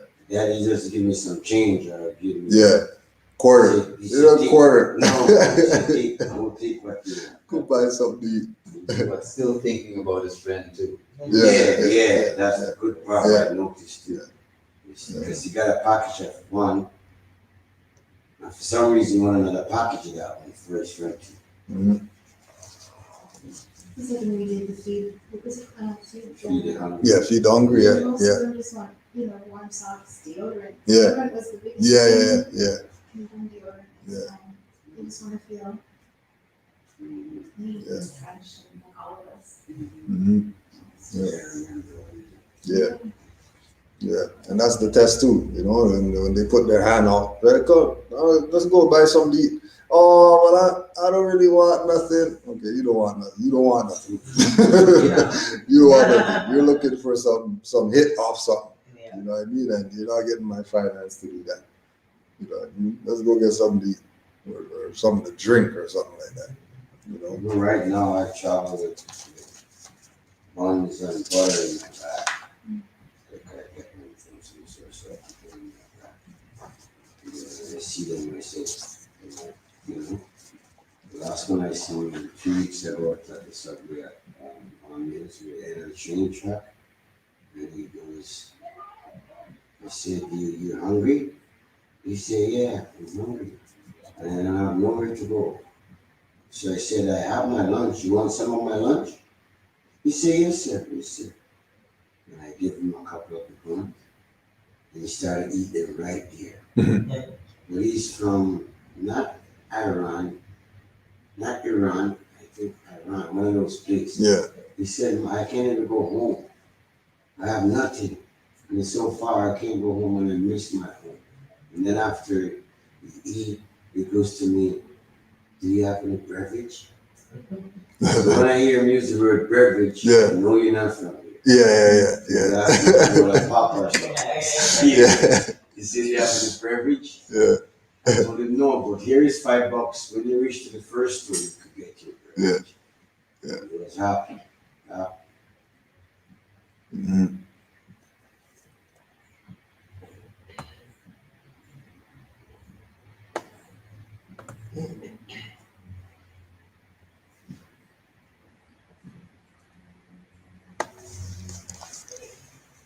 Chapter 18.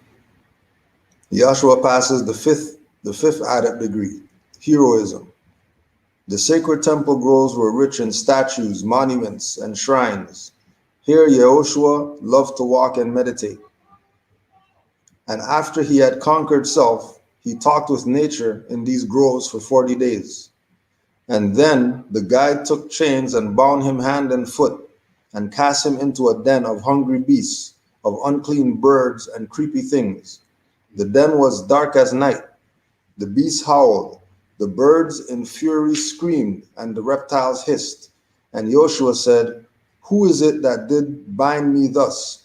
Why did I meekly sit to be bound down with chains? I tell you, none has power to bind the human soul. Of what are fetters made?" And in his might he rose, and what he thought were chains were all worthless cords that parted at his touch.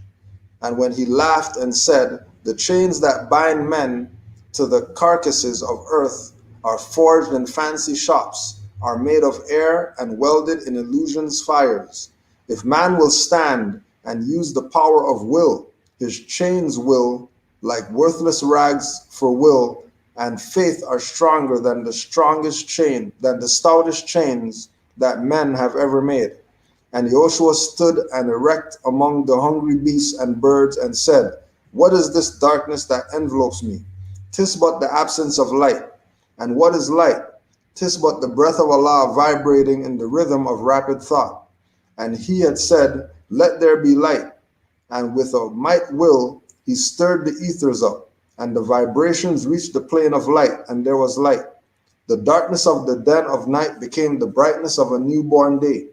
And then he looked and saw the beasts and birds and creepy things, lo, they were not. And Joshua said, "Of what is soul afraid? Fear is his chariot in which man rides to death. And when he finds himself within the chamber of the dead, he learns that he has been deceived. His chariots was a myth, and death a fancy child. But some day all men's lessons will be learned. And from the den of unclean beasts and birds and creepy things, he will raise to walk in light." And Joshua saw a ladder made of gold, and which he climbed, and to the top of the white-robed priest awaited him. Again he stood before the council bar. Again no word was said. Again the Hierophant reached for his hand to bless. He placed Joshua's hand another scroll, and on this scroll it was written heroism. The Logos had encountered fear and all the phantom hosts, and in the conflict he achieved the victory.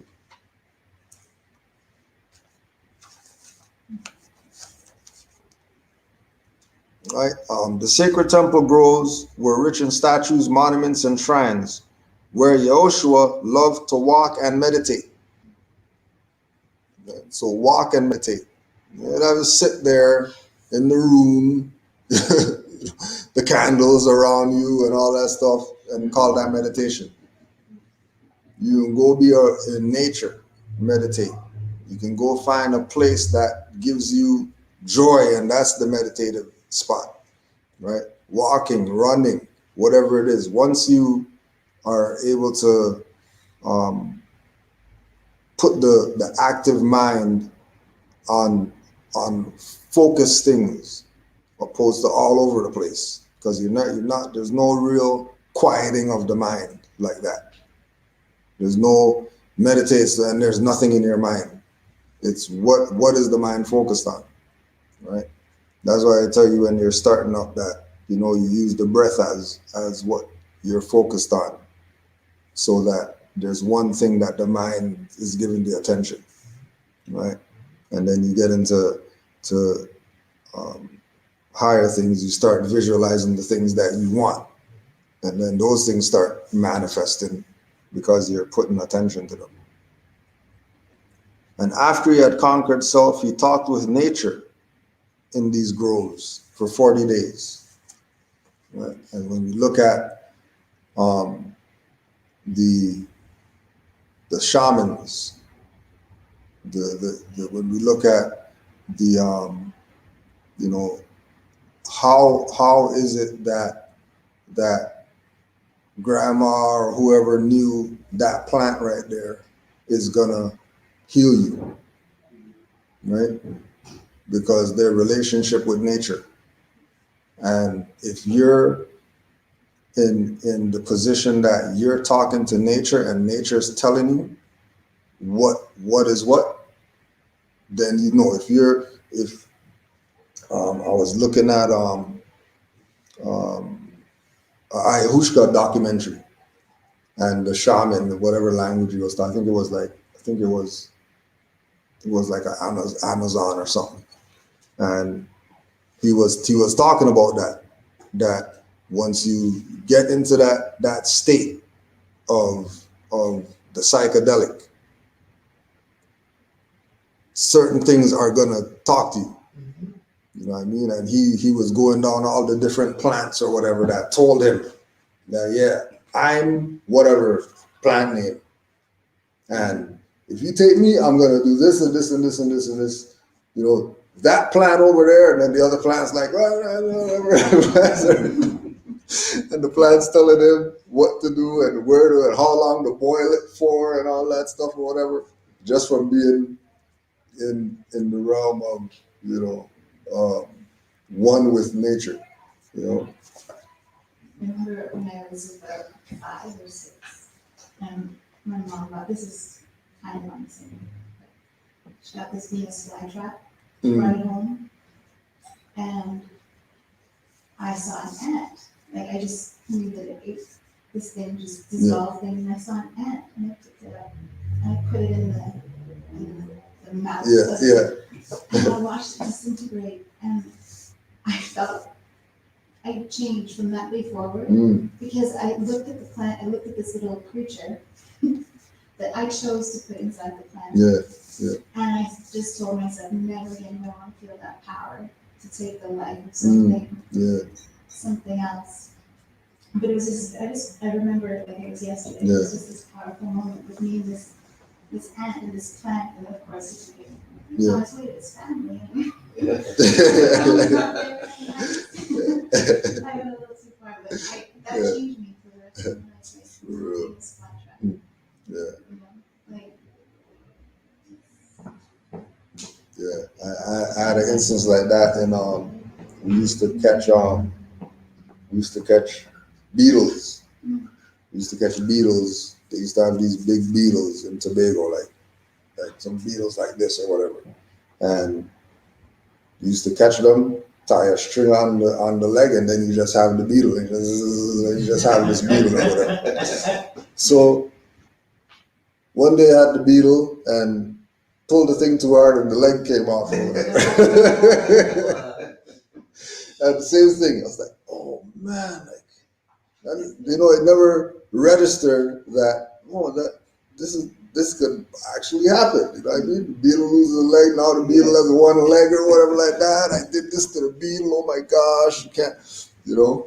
And the same thing at that, I was like, okay, no, I can't be doing this anymore, because that's not right. Pulling off beetle legs and stuff like that, you know what I mean? Crippling beetles or whatever, you know. I went too far too. Then I started, I feel like it was probably months. That is like walking around ants on the sidewalk. Yeah. You have to, you're gonna step on a few ants. Just the other power of its moments.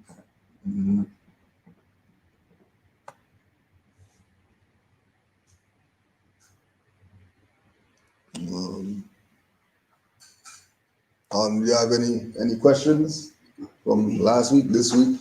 Anything? I have a question. Go ahead.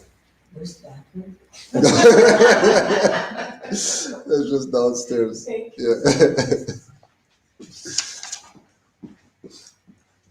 Yeah, just down there around the corner, you'll see the light on.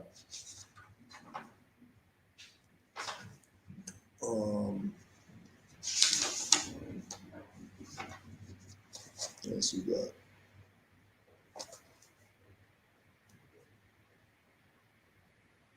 If man will stand and use the power of will, his chains will, like worthless rags for will and faith, are stronger than the stoutest chains that men have ever made. And Joshua stood and erect among the human beasts and birds and said, what is this darkness that envelopes me?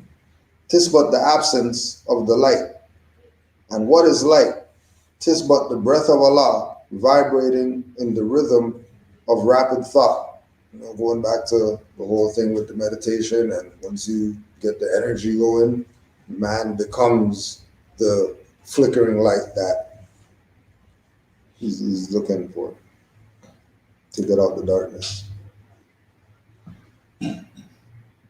And Joshua said, of what is the soul afraid? Fear is the chariot in which man rides to death. Same thing we were talking about. And when he finds himself within the chamber of the dead, he learns that he has been deceived. His chariot was a myth and death a fancy child. But someday, all men's lessons will be learned. And from the den of unclean beasts and birds and creepy things, he will raise to walk in the light.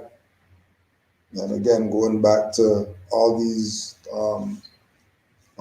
prophets and their lessons and bringing it up to speed with Noble Drew Ali and him telling us he's bringing out the darkness into the light, and him wanting us to be in the light, working with the workshop and the tools of the mind and the workshop of the mind, working with the tools, using all the different aspects that we have to in order to raise ourselves from the lower into the higher self. And again, that once we start talking about the adept position, the adept place, that is where everybody is supposed to be. It's not some chamber for selected people who are chosen to the whatever like that. Everybody's supposed to be the logos. Everybody's supposed to be at least striving for perfected man. And then once you get to that place, you're going to realize that, everybody's there. Just that one line about fear and chariot again, the one verse.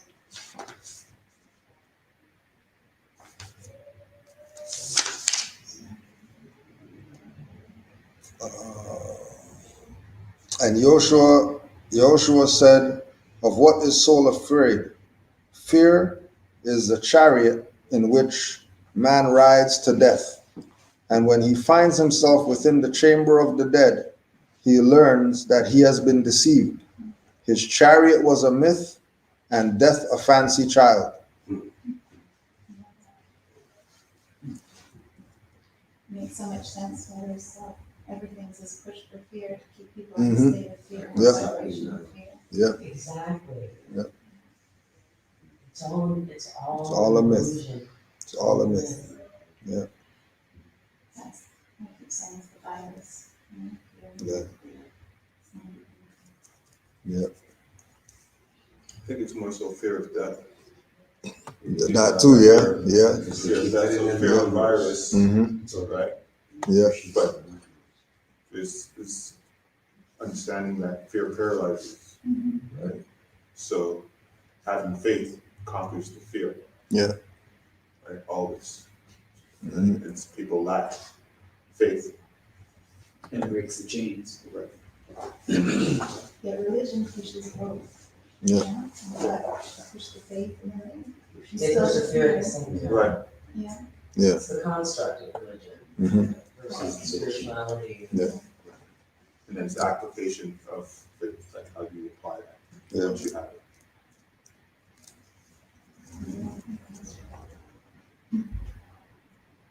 With love. There you go. Always. Always.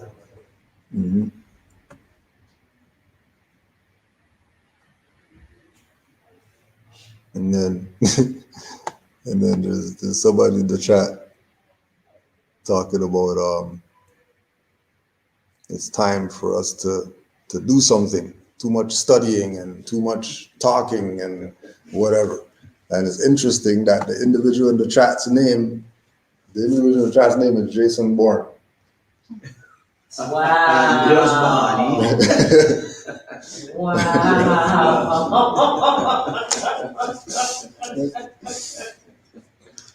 Right?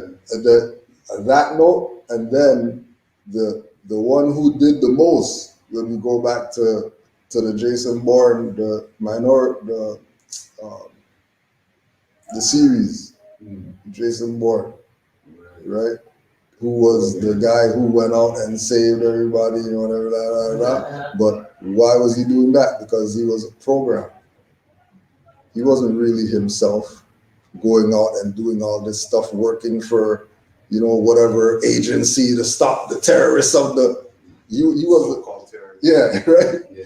He didn't have his stuff together because you find out later that wasn't even him. Yeah. He was an illusion in himself, right?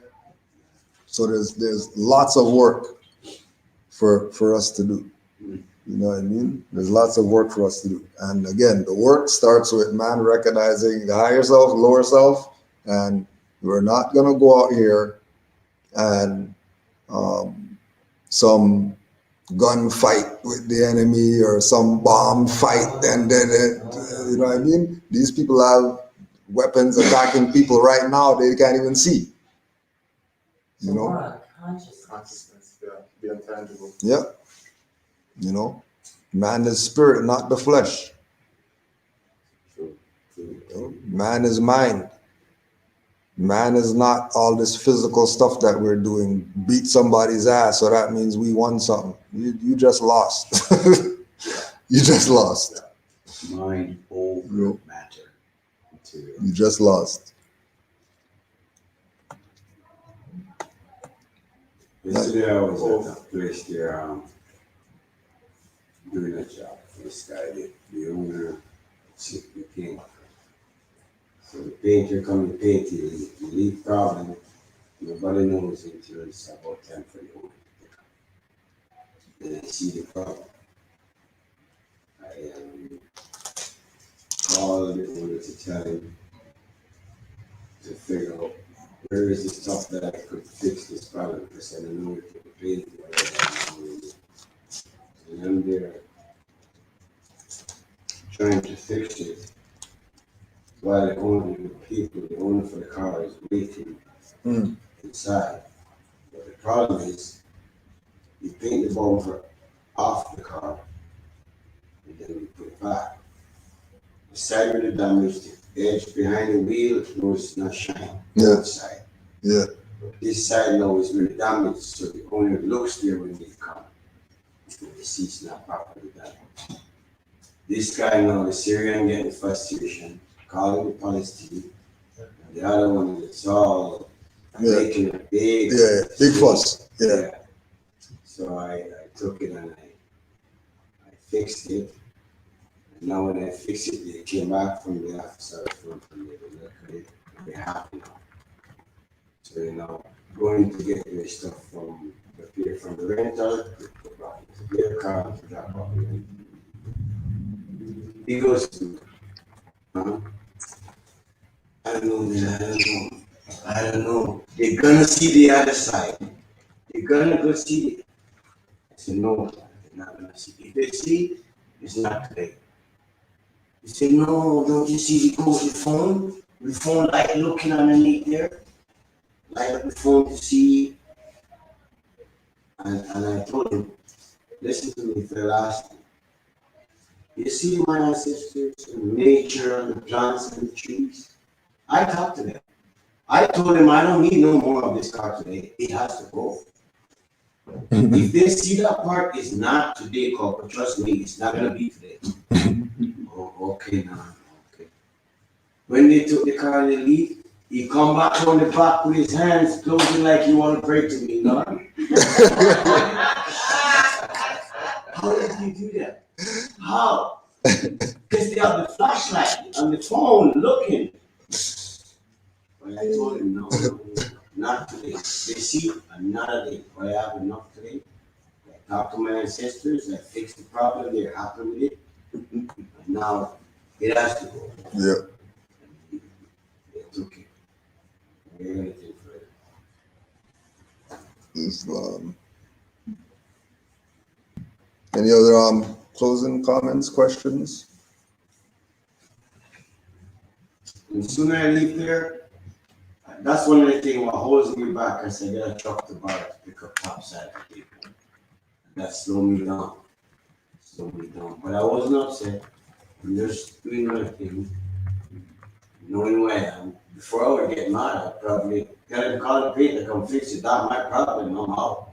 But knowing who I am now, it's like a joy for me to Yeah. you know what I'm saying. When I finally leave now, to go get the truck and to go come to the fresh go pick up the top side and my normal side. This guy in the range, pull up beside me, playing his music. That artist that died, yeah, playing his music. And he's looking at my face and he said, that's some more. I never see one in Canada. I never see one here. Oh man, it's an elder. But I want to talk to him. But some of the time I have problem when I talk to elder because they don't understand what I'm, you know. Mhm. And we move from that stop now, going again, and he's beside me thinking, saying all these things to himself. When we get to the next stop, we actually passed and then he reversed to come equal beside me. And he said, I have to say something now. This is my chance. Are you more? Yeah. Oh, I've never seen one in Canada. Man, pull over. Pull me over. Down the road in the street, pull over. Maybe an hour we were there. The fan get up, like, was so tired this morning, I was calling him to come. Yeah. We pull over for an hour, we're on the side of the street there. And you see all what you're saying about nature? Yeah. That's what he's telling me. Yeah, I'm 37. Mm. He said, man, I talk to nature every day, and everything I want, I get it from nature. And I can't tell the person next beside me is gonna say I'm crazy. Yeah. He's gonna say I'm crazy. And now I find you that I could talk to. Man, stand there with tears coming down his eyes. For real. Tears coming down the eyes. I have to give him the grace, the reason there for a good ride. And he took my number, I gave him my book, to put my number. He said, you're smart, you don't put it in a phone, you put it in a paper. But man, I have that paper here. Not just the phone. I have it in my book. It was very good experiences. Yeah. Those are the good ones right there. Yeah. And like I said, there's a fair, that's why you recognize me. Mm-hmm. I Yes. said, never seen that in Canada. Never seen. He's from Jamaica. Mm. So that's even clearer. Yeah. Me too. Yeah. So I'm more from Jamaica than if you want to see. Yeah. That got him going. Mm-hmm. Got the cells jumping. Because he said he's Rastafari, but he said the only thing about Rastafari that I like and I'm into is the way of life. Mm. This Christian religious setup. Yeah. You're not hearing that. Yeah. I can't even talk to them. Yeah. Not even them he can talk. Mm. Not even them he can talk. Yes, they for him. Yes. Yeah. He's telling me things from 17 years old, now he's 37. Mhm. Hours we talking. Yeah. Maybe more than an hour. Yeah. Islam. That's a good closeout right there. Peace and love to all. Give thanks. We got nothing really coming up other than class right now. We're looking to see what these people are doing with their little shutdown BS that they're doing. So we have we're gonna be taking taking, going back to the listing again, getting names again. And if you're here this week, we're saying, excuse for next week and then the week after that, so that other people could get in. So we don't have too many people up in there. But yeah, with that, let's close out.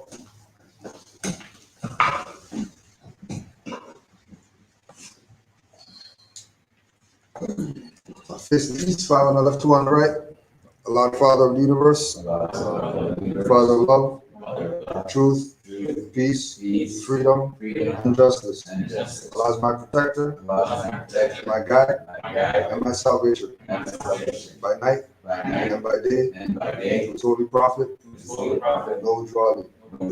Islam. Islam was.